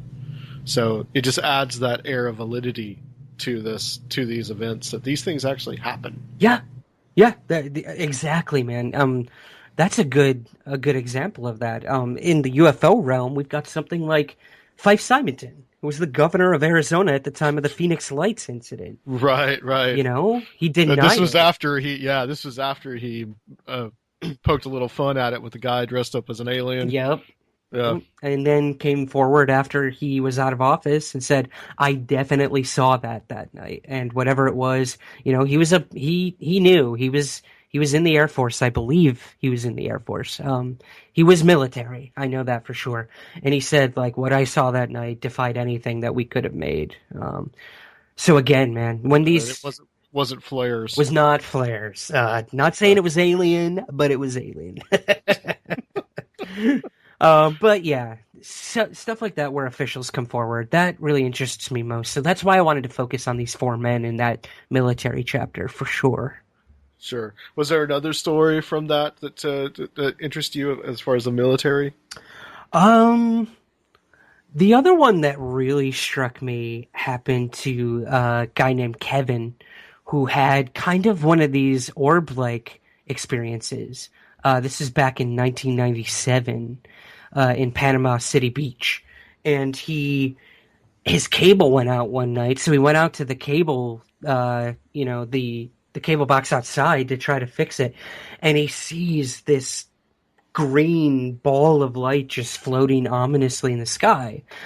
So, you know, he's not a dumb guy. He's like, oh, that might be ball lightning. He starts using everything he can in his mind to make sense of what's happening. Or maybe he's really tired and he's imagining it. So he goes inside. He's living with his mom at the time, who was sick, and he he rips her out of bed and makes her come outside to see this thing. You know, and she herself is staring up at this thing and just saying, holy shit, you know, I'm seeing this. So Kevin, he watches the thing as it just stands stationary and then shoots up into the sky and disappears. And we're talking like in the blink of an eye. So what conventional sort of aircraft could do something like that? We don't know. Maybe there is something out there. But what he witnessed, no human being could physically live through if it were to make that sort of maneuver. Right. You know what I mean? Right. So Kevin, he's working at a golf course at the time. So the next day he tells one of his coworkers, and the guy thinks he's crazy. So Kevin decides not to talk about it anymore. A few days later, that same coworker comes up to him and he tells him, you know, holy shit, man, that thing you saw, over 800 other people reported it. So, you know, there's corroboration right there that whatever he saw actually happened and other people saw it too. And this, again, man, opened him up, made him think that there was more out there than he originally thought, and made him start looking in the skies. What a lot of the times these events, they make people finally look up, get off their cell phones, stop looking at, you know, who's trashing who on Facebook now, and look up and see what's possible out there. Yeah, I've often wondered if the sightings of UFOs have gone down since everybody's been glued to their phones. You know, It could be right above you and you're sitting there on your phone. A lot of people do think that, man. That's so true. Yeah. Well, from here on out, the stories in the book start to get a little stranger, and this is one that really struck me. This was interesting. Was the Scott Santa story about the drive-in theater? Yeah. This is one of my favorites, actually. So Scott actually contacted me a while back about just talking about his experience. So he sent me this voicemail, and oh my god, dude, I was glued to it for like a day, listening to it over and over again. So yeah, Scott's a retired radioman, first class for the Coast Guard, and also a retired postal service worker. And This event happened to him back in 74 in Cuyahoga Falls, Ohio. He's at a drive-in movie theater with a friend of his. You know, they're out. It's the weekend. They're trying to score some chicks, whatever. And he and his friend, they're just sitting there waiting for the movie to start, and they see behind the movie screen this object coming from the distance, and it starts coasting towards the parking lot where all the cars are. And Scott said it was solid black, it was chevron shaped, and it made no noise. Again, we see this so often with these triangle and chevron shaped craft. He also said that it was massive from tip to tip. It covered the entire parking lot. So, you know, naturally he gets out of the car and watches this thing. He thinks maybe they're in danger, and everyone else starts getting out of their cars. Some people are freaking out. They want to start their cars to leave, but nobody's cars would start. So again, we have this same sort of anomaly happening. So at this point, it's directly above him, and Scott remembers feeling like this kind of like time slowed down. Everything became hazy and like a sort of like a fishbowl, you know, like echoey, and the air's thick, and then it suddenly returns to normal, and the craft floats away. But you know what, dude? What was weirdest about this was not the event itself, but after the thing disappeared, Scott goes to use the restroom, which I don't blame him, and nobody in the whole drive-in theater is talking about what just happened. They're all just like dazed, and they're just like waiting in line for food or for the bathroom. And right. And Scott can't remember anything that just happened. He and his friend, they go back in the car, they watch the movie, they start the car, and then they leave. They don't talk about it. So this really struck me. So it was some years later when he tripped upon a UFO book in a store, and that was all he needed, man. That was the trigger.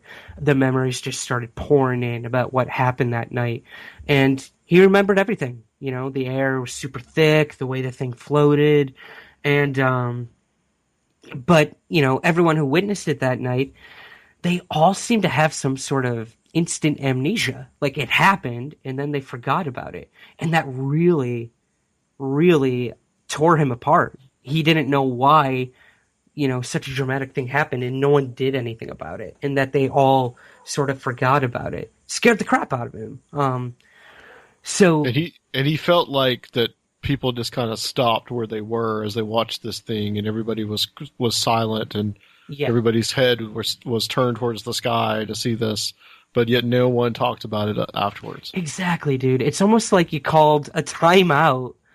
The thing happened, and then you call time in, and everything goes back to normal. Everything starts up again. Yeah. That is bizarre. It's so bizarre. So, you know, to this day, he's still trying to find that friend who could corroborate the story with him. Right. I looked into it. I looked for UFO sightings at that time in that area. I was able to find some stuff, but that drive-in theater is long gone at this point. Sure. There's scant information about it because, you know, I wanted to do some research with these stories people were bringing to me. I didn't take them just at face value. I believed them, but I had, you know, you got to do your research. So Scott, he still struggles with if what he saw was planned or completely happenstance, because this thing was so low, so blatant, that almost like it was meant to happen, you know? Like they were chosen to see that night, all the people that were there. So I'm still to this day hoping someone in Ohio will come forward to talk about this event, to corroborate it. We'll see, but Scott has since become a really good friend. And I can't help but think that he truly experienced something extraordinary that night. Wow, that is interesting. That's one of the most interesting stories I think I've heard. Yeah, man. That was just one that really struck me. Me just too. How bizarre that it was, and I've heard some very bizarre things. Trust me. Mm-hmm. Oh, I'm sure. This one was also interesting, and now we're going to get into more of the direct contact with some other, well, I guess, lack of a better term, being here. And that's Chase Klutsky's story about the cornfield, and I think that actually was here in Tennessee. Yes, it was. Yeah, you're familiar with Chase then? I am a little bit. I know of her. I think she does some things with KGRA. Yep. I think that's Micah knows her as well. Yeah. So Chase is actually, back in the day when Bigelow got his hands into MUFON. Robert Bigelow. Yeah. So he created this star team of rapid response investigators for the Metro UFO Network, where on a dime, like, these people had to be ready to go out and investigate something in real time as it was happening. And I think that's fantastic. The biggest issue with the UFO encounter being taken seriously by scientists is there's nothing to analyze. There's no repeatability. The thing is there in an instant and it's gone. So what's there to do, So the STAR team, Chase was in charge of this, and she had to be ready to travel, drop everything and go do this. It was in 2010, she was assigned by the Tennessee chief investigator, Max Mitchell from MUFON, to investigate this case out in Tennessee. And everyone in this area were reporting seeing all these lights floating around the sky, orbs, triangular formations, saucer shaped. It was like a freaking invasion was going on, man. So she hightails it to Tennessee as quick as she can. And just when she gets there, it's still happening. So the lead witness to this all, who has remained anonymous up until today, apparently, I've been told two conflicting stories. He's either a person in office in Tennessee, or he is a very well-known celebrity athlete. Okay. I'm not sure which, but either way, he did not want his name out there. But he was the primary witness to these events. They were happening near his home over a cornfield. So, what does he do? He brings Chase and her partner out into this cornfield to experience this. So they go out there, they got their Geiger counters, they got all their equipment, and nothing's working, man. The batteries are draining immediately. And we see this a lot in ghost hunting, Right. You just put the batteries in and that thing just sucked dry. This happened out there in the cornfield. So right there, that's bringing the paranormal and UFOs together in some way. So Chase, what she sees out there is a big triangular craft. And they start trying to get the equipment going again. Nothing's working. And immediately she and the other witness and her partner, they have this weird feeling that they're being watched, from above and from below, and this immediate sort of threat. So out of nowhere, all three of them impulsively just they dart out of the cornfield. They left some of their equipment out there too. So they're running, and then Chase just slams right into the back of the guy. And she gets up, she gets her bearings. She's like, what just happened? And the guy points in front of him, and Chase sort of looks over his shoulder, and in the cornfield is a small gray being with big black eyes staring back at them. And we're talking for a tiny moment, and then it just disappears. Now, all three witnessed this, and all three remember it happening. So this wasn't just one hallucination or one influence on the other witness. All three of them got back into their truck, drove back to the guy's house, and all remembered seeing the same thing. So here you have Chase Klutsky, the lead investigator for MUFON, now thrown into the middle of a UFO case that she's investigating. And it really affected her, man. She'd never had an experience like that. She's very, very calculated, and she doesn't debunk cases, but she will find every possibility before alien. But when you have a possible ET freaking staring you in the face, what do you do from there, man? How did she describe it? She described it as, are you there? Yeah, I'm here. Oh, okay. She described it as, small body, huge head, and she laughs when she recalls it because she doesn't see how that big of a head could actually be on a body that small. And, sort of those almond-shaped black eyes. The interesting thing she pointed out to me that we don't hear about a lot is that the skin was like translucent. Like she could almost see through it.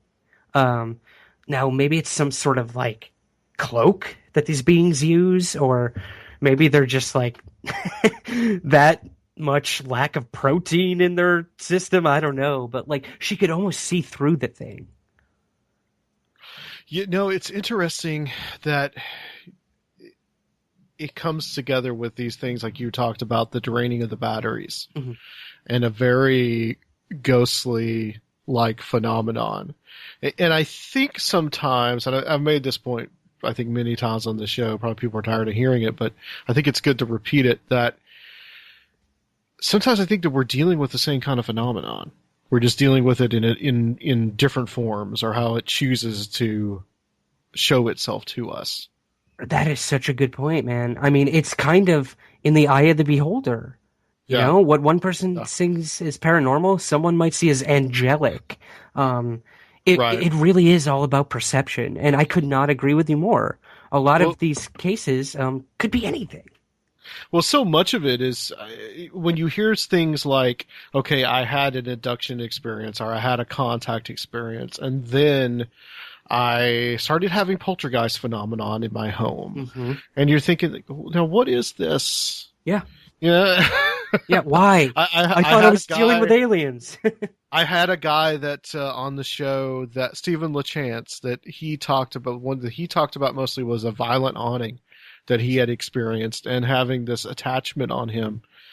And then he talks about in his book about having a UFO experience, seeing something in a field. And he kind of makes the joke of saying that, okay, I just need one phenomenon at a time, one weird phenomenon at a time. But I said to him, I think it's the same thing. I think it's all the same. I think it's just, like I said, the way we perceive it. Let's get into the abduction stuff, because this, I think, to me, is some of the really fascinating and interesting stuff, and some really scary stories that you have in this book. Let's start off with Brett's story. Can we come visit? That sounds pleasant. Yeah. It's all there in the title, isn't it? Yeah. Reminds me of the Black Eyed Children. Let us in. Yeah, let us in. We just want to come in to read. Yeah, I'm sure that's all they want.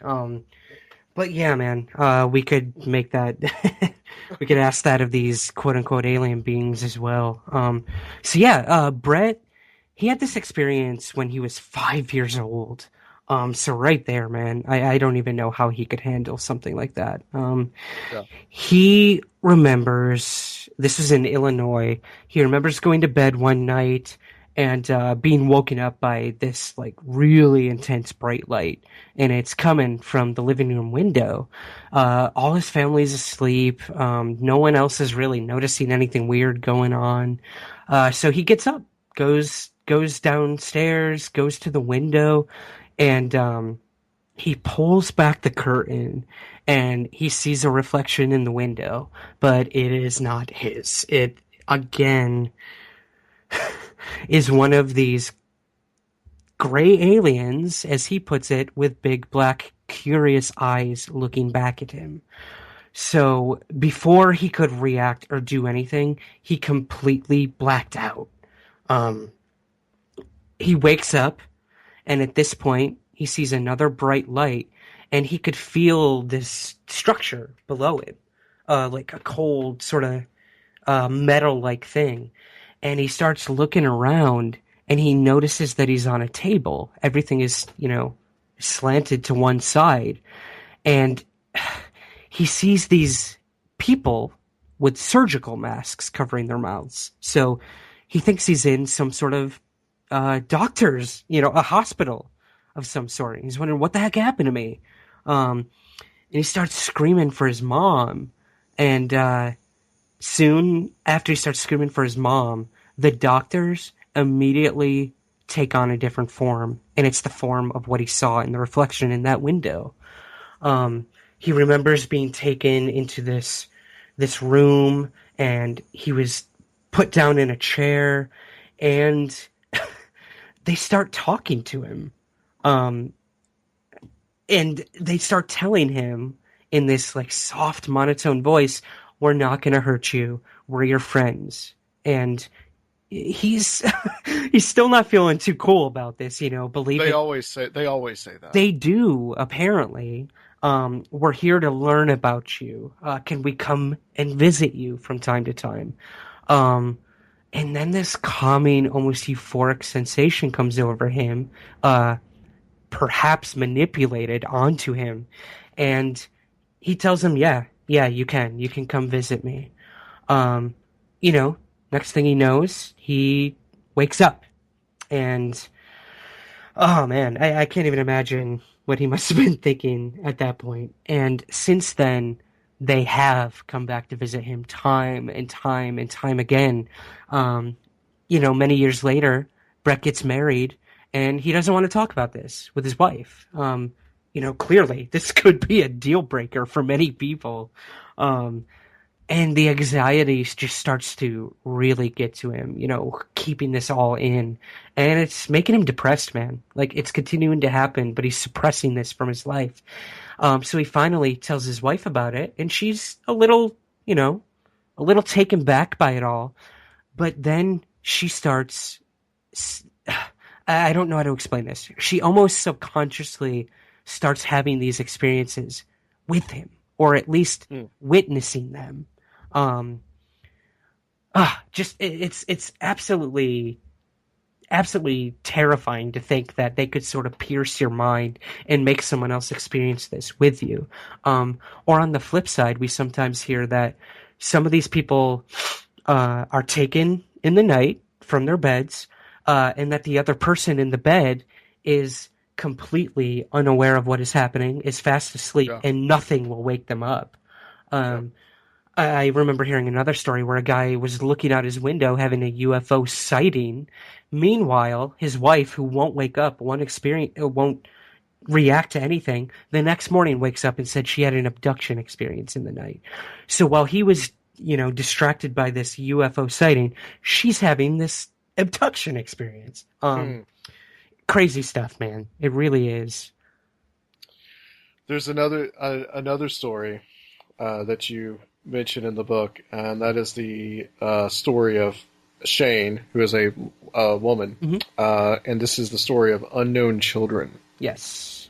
Yeah.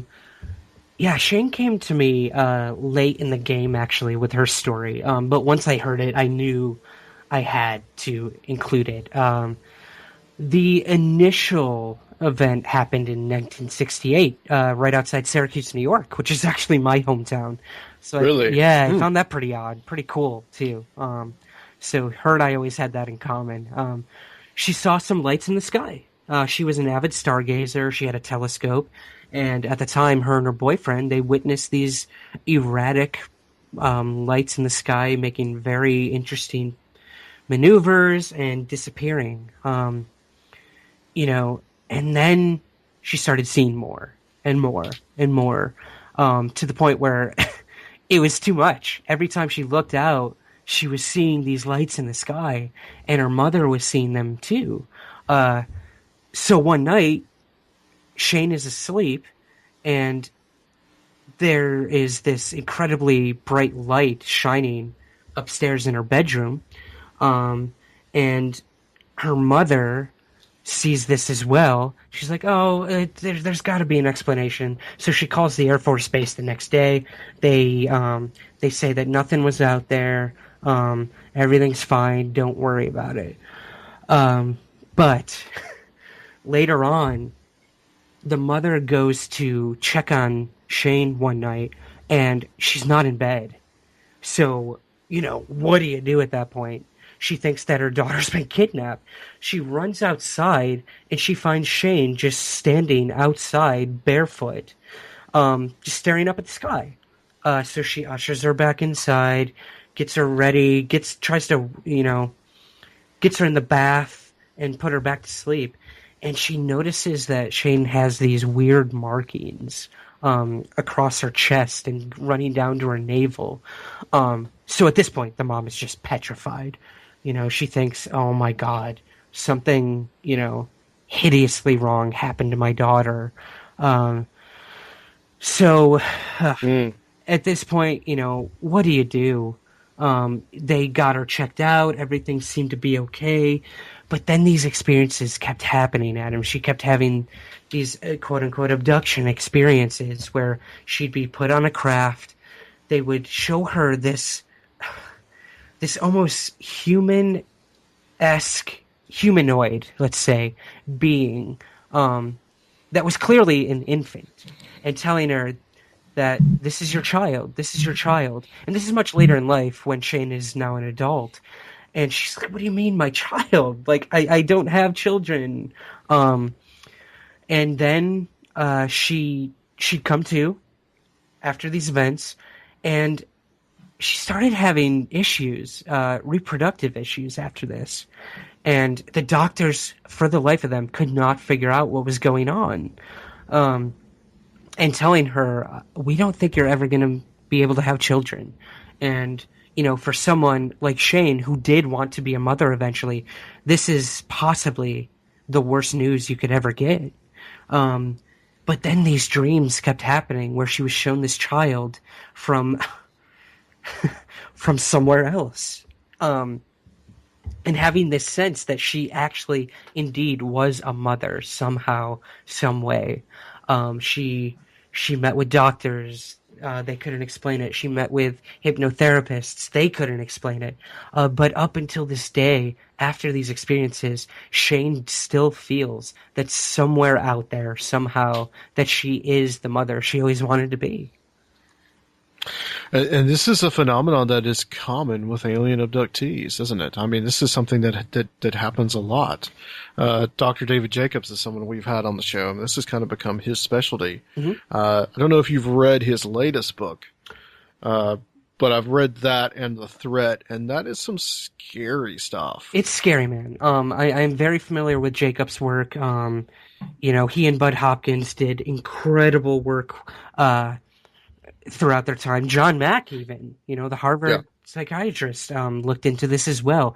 This possibility that there is some sort of hybridization happening is very common. A lot of women say that their ova is taken, or a lot of men say that sperm was taken during these experiences, and you have to wonder why. Why is this what they're taking from us? What kind of agenda do they have? It's interesting, too, that this same kind of theme exists also in fairy lore and also in some stories about Bigfoot. Mm-hmm. Yeah, absolutely. We can... A lot of the times these skeptics will look at the abduction phenomenon as folklore. Like you just said, we these same events are seen throughout time as different things, whether it's fairies or, goblins or demons. Mm-hmm. There's always that archetype that we can put to the alien abduction experience. And you have to wonder, what is that? And is that just this generation's version of that? Again, right. Same with Bigfoot, too. Right. It's very intriguing, and it says a lot about society and the impact that culture has on this phenomenon. Yeah, there's something very deep and psychological about this idea of this other coming down and mixing with us. I mean, you even see that in the Bible. Yeah, that's a really good point. And we mentioned earlier, like, putting that perception on these events, whether it's religious or it's cryptid or it's supernatural. You do see it a lot, and like you said, even in the freaking Bible of all things. Right. Yeah. Genesis 6. You have to wonder. Same with a lot of UFO sightings that have been reported.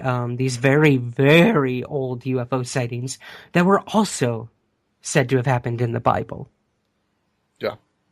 And everything from the Antonio Villas-Boas case all the way down to the case that you just talked about. This whole idea of, yeah, it's interesting stuff for sure, and you can go about 1,000 different directions with it.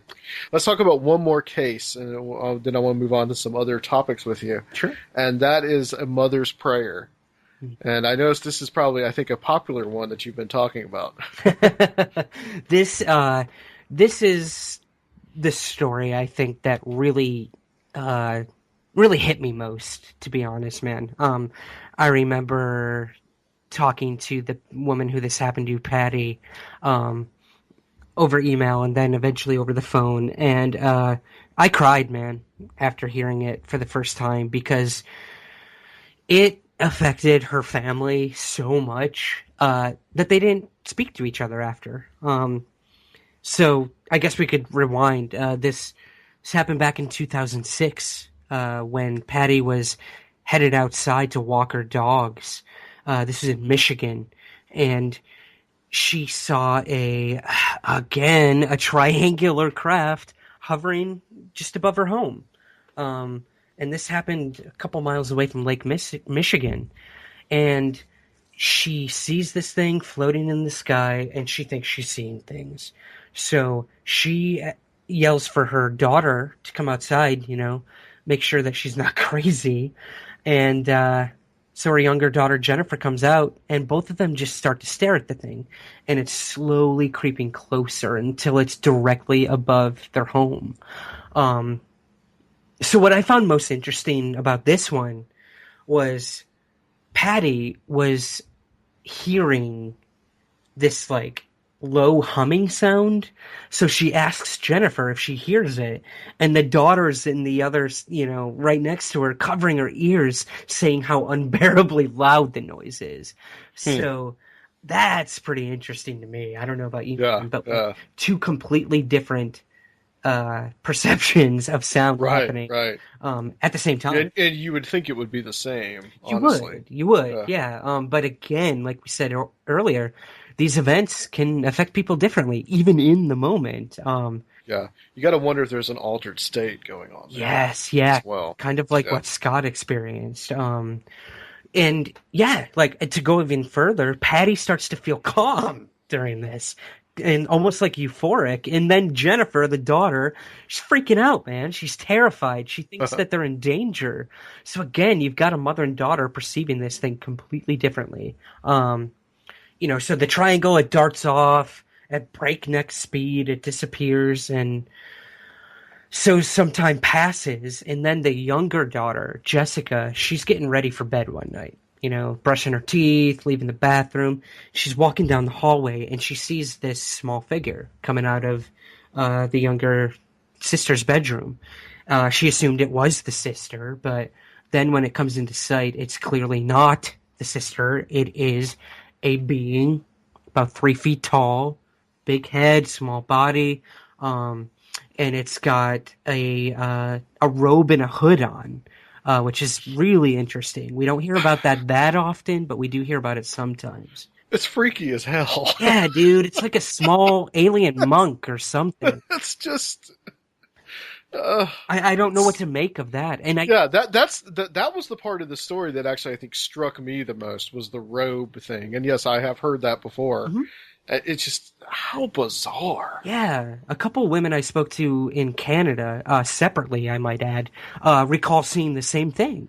These small hooded beings. Why? Why are they, druid-like or monk-like? You do have to wonder. See, someone would see that, and I think if they were a religious person, they would look at that and say that that's a demon. That's something demonic. Yeah. Boom, right there. You've got the perception and what you're conditioned to believe and or do believe impacting the event as it's happening. Right. So yeah, so she freaks out, okay? Small hooded being staring at her. She goes into her bedroom and she hides under the sheets. She hears her mom's voice coming into the bedroom, so a small sense of relief comes over her. Everything must be fine. Clearly the mom didn't see this little robed dude in the hallway. So the mom comes in, and she takes the daughter takes the covers down, and the mom comes in the bedroom, but behind her is the being. Yeah. It's following behind her, and it's just looking through the room, like curious of everything. Again, Jessica, the daughter, she's petrified. She can't move. She can't say anything. Mom kisses her on the forehead goodnight, and the being follows the mom out of the room. Dude. So all three of them at this point have had very dramatic experiences. You know, the mother and daughter with the UFO, this daughter with the being, and then it starts crisscrossing. One daughter starts having nightmares about this being. The other daughter starts seeing it in other places in the house. The mom is having poltergeist activity happening. This is just like everything you can think of in terms of the stuff that you probably cover on your show was in this one freaking house at some point. Yeah. And that obviously is going to have a major impact, not on just your psyche, but the family dynamic. The three of them stopped talking. They became, forgive the pun, they became alienated. They didn't know how to bring it up to one another. They didn't know what you saw as opposed to what I saw. Well, what do we do about it? Let's get a priest. No, let's get the police. Let's do this. Let's do that. To the point where like they couldn't even talk to one another, and they started becoming very secluded. And one daughter slept with a baseball bat next to her at night because she was afraid of these things coming back into her room. But tying back to this whole idea of religion, that's what this family used to ward off whatever the hell was happening to them. They started praying, and that started to bring them together. Whether one of them thought it was demonic, alien, supernatural, an apparition, whatever was going on in this house in all its enigmatic glory, they turned to prayer, and it worked for them.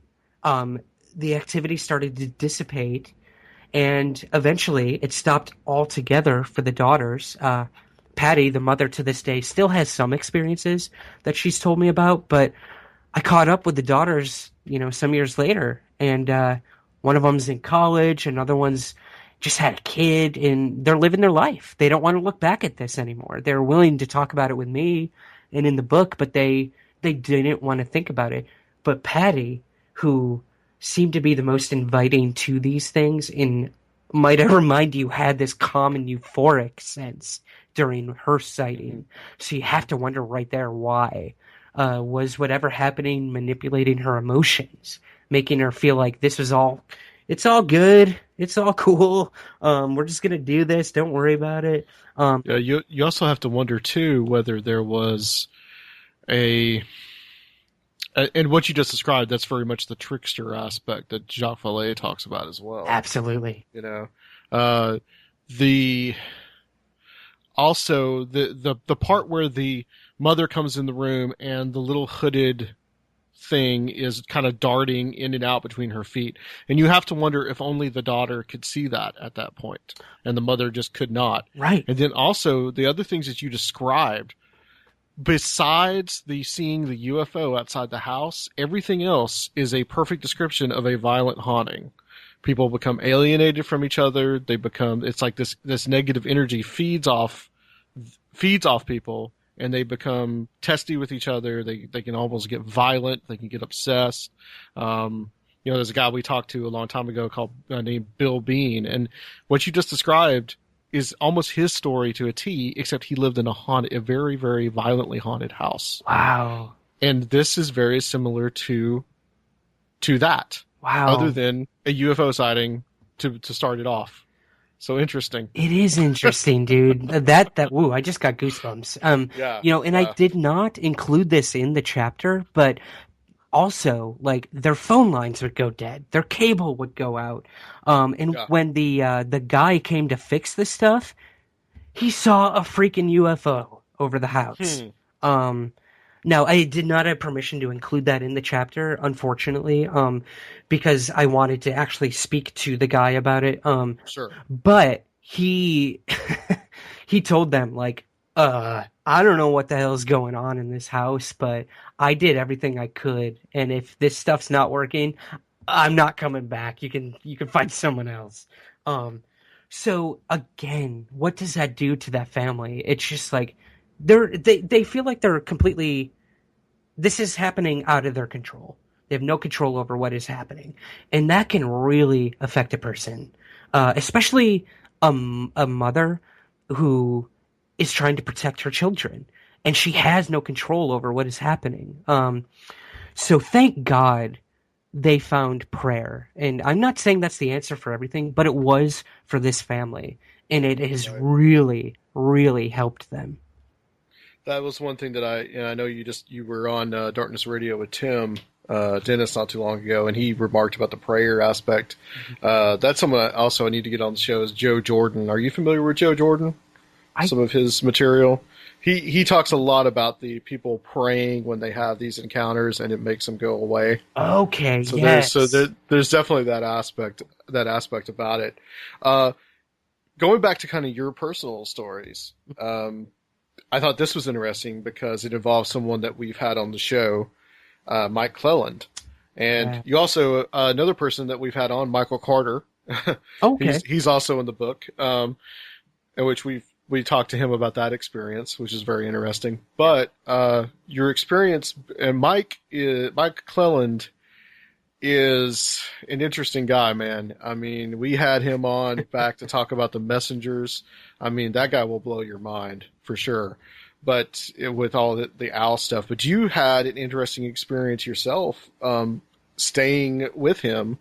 I guess he lives out in the Adirondacks or somewhere in the boonies up there in New York State. Yeah, dude, tucked like so far in the woods, like nobody can hear you scream. Yeah. So, you see Jason out there, Freddy Krueger, coming after you. Yeah. Well, it's funny you mentioned that. There is like kind of a weird horror aspect to where Mike lives now. It's like it's this little inn, so it's like a little comfy, cozy house that he runs with his girlfriend, like a bed and breakfast sort of deal.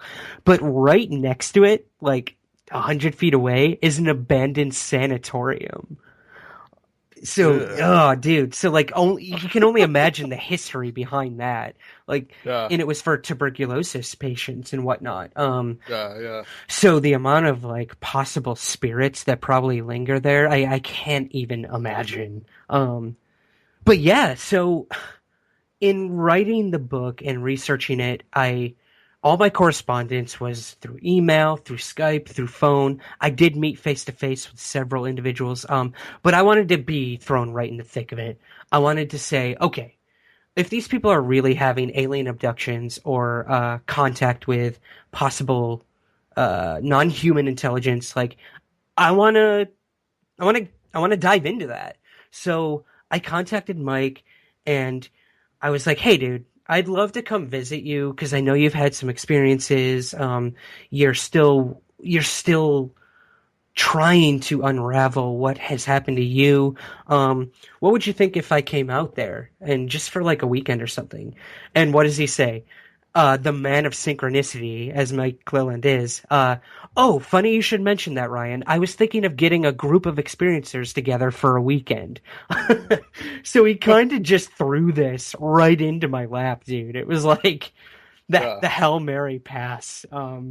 So I did. I took him up on it, and I went with my girlfriend for a weekend where we would be with several other experiencers, and we'd hang out, and we'd hear each other's stories, whether they came organically or, if there was some sort of pressing on the issue, we'd deal with that when we got to it.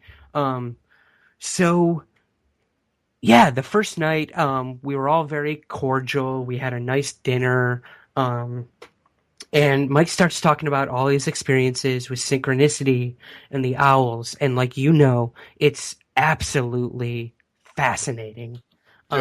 Yeah. Mike has tapped into something within ufology and outside of ufology that no one else truly has. And That no one would ever think about in 1,000 years, Exact- except for him, I think. exactly. And that's Yeah. that's a trailblazer right there, man. Yeah. And I love talking to Mike. He's become a really good friend.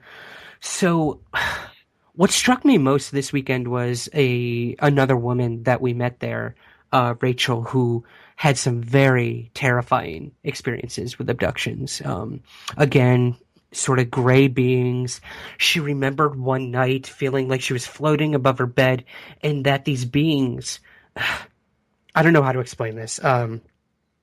They were rearranging her organs within her. And when she told me that, I just sort of like quivered. Like, what does that mean? How does it feel to have your organs moved around inside of you? Again, there is a parallel, and again, I'll bring this up. Please do.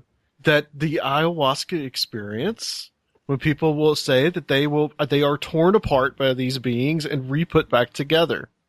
And when I read that in your book, that's immediately what I thought about. That's really interesting, man. Yeah. Especially with the shamanic stuff that comes up later in that chapter. Yeah. Yeah. Oh man, that's there we go. Synchronicity at its best. But yeah, I so that stuck with me vividly, and that she couldn't sleep, and she didn't want to go to sleep, because whether this was happening in some dream-like state, the subconscious, or really happening, she did not want to experience it. It was dark, it was scary, and it was extremely intrusive. And you can't get more intrusive than your organs being moved around inside of you, in my opinion. So dude, she was depressed. She had nowhere to turn. No one would listen to her.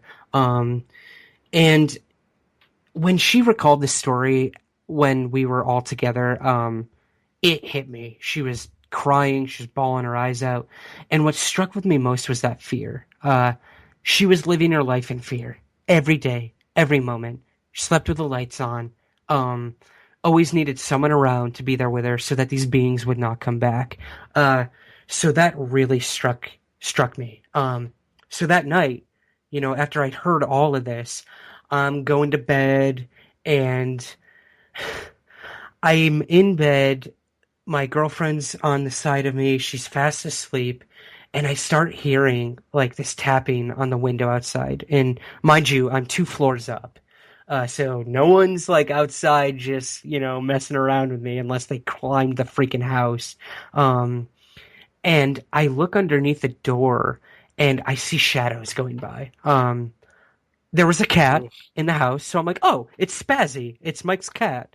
Sure. Everything's fine. Everything's cool. So I open the door and nothing's there. Nothing. The cat's not there.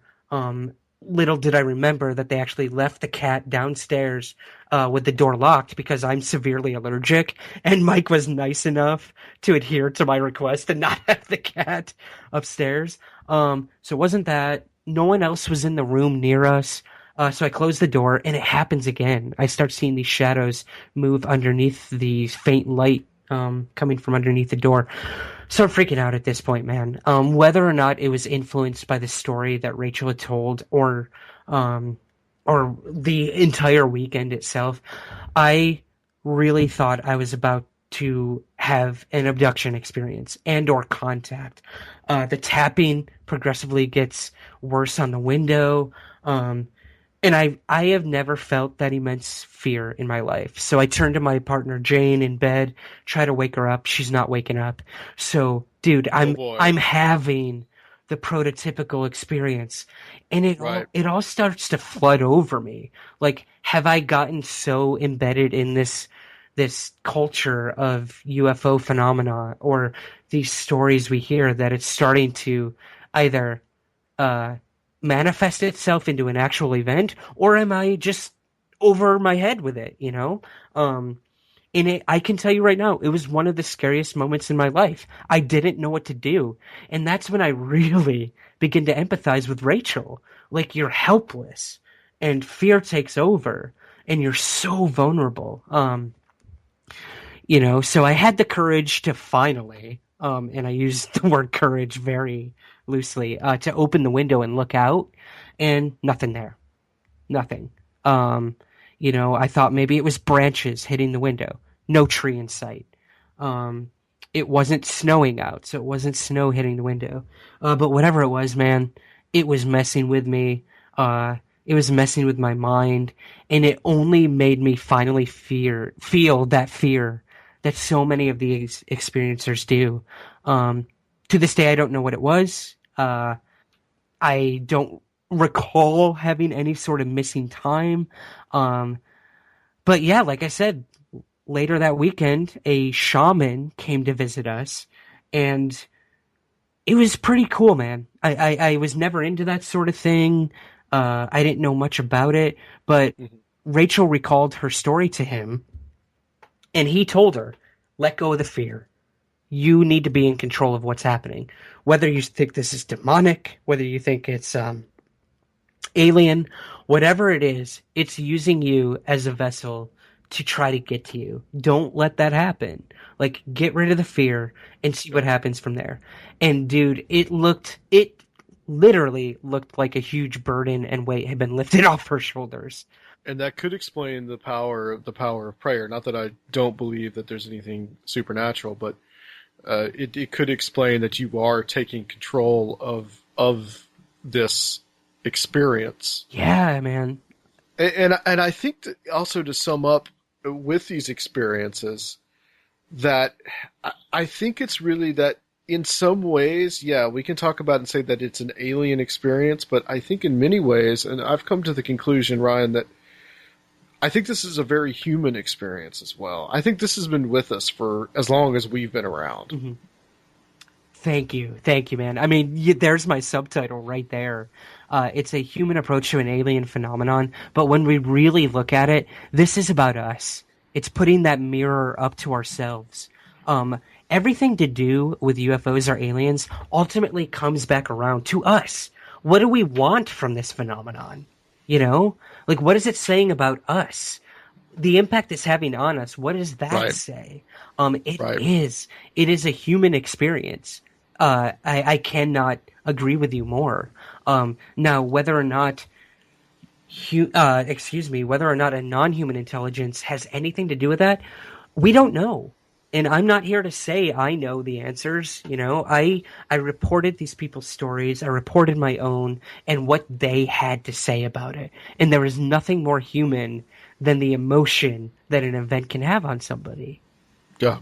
Very well put.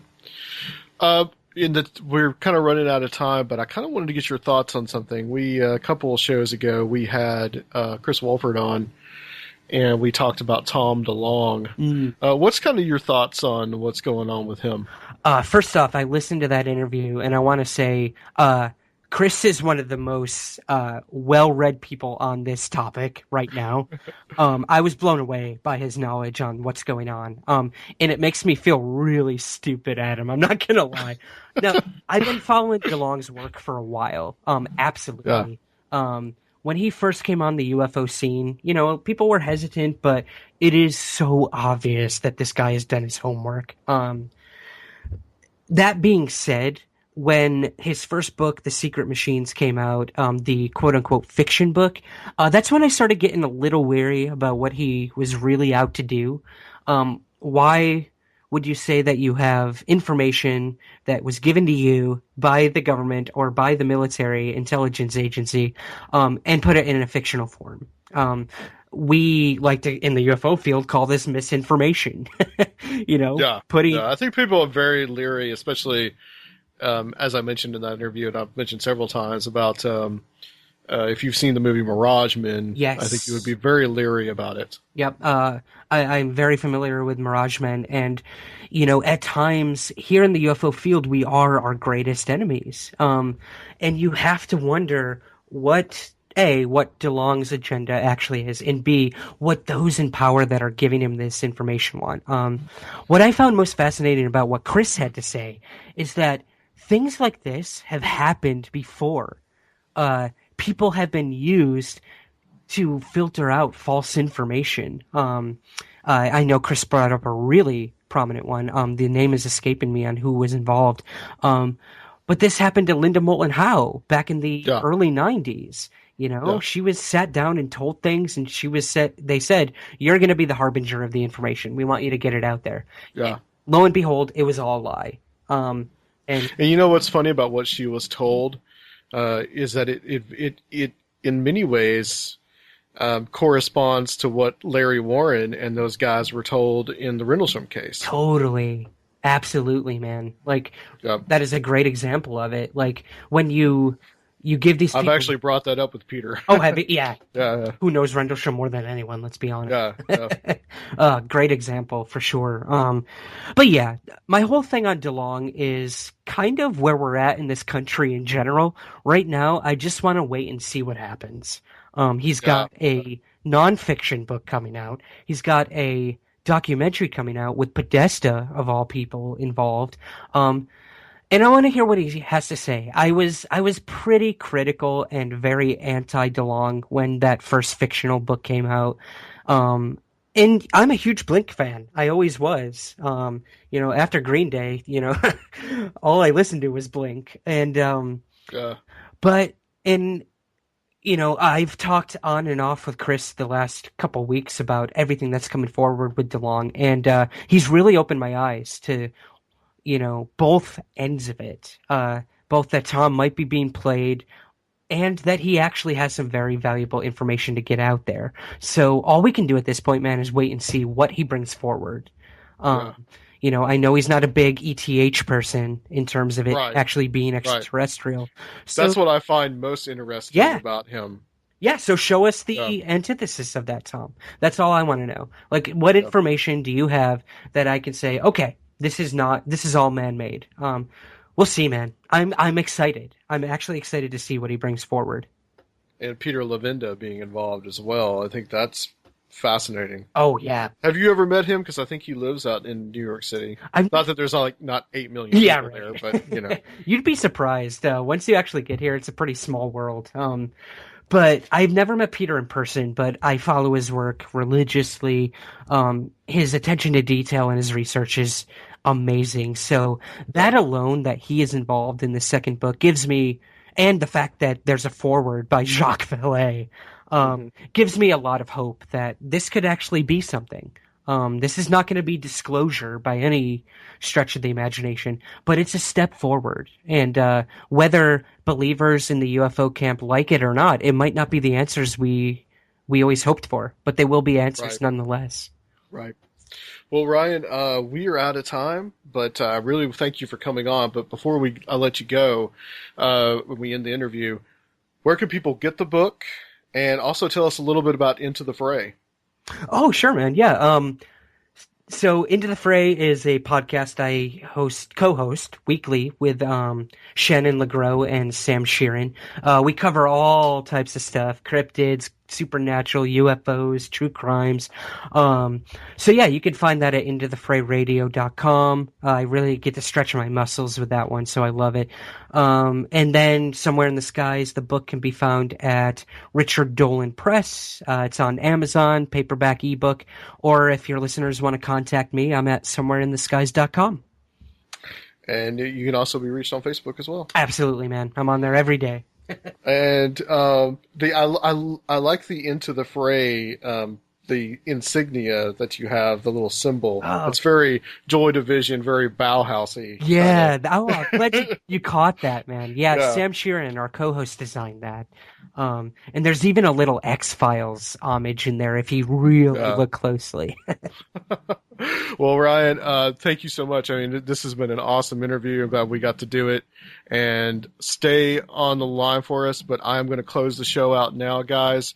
As I said before in the intro, next time we're going to be taking a 2-week break. But when we come back, we're going to have Walter Bosley talking about his new book, which I know the title now. It's called Shimmering Light. Just got it today, actually, from him, and I'm going to be reading it. So thank you so much, guys, and we will be back in a couple of weeks on Conspirinormal.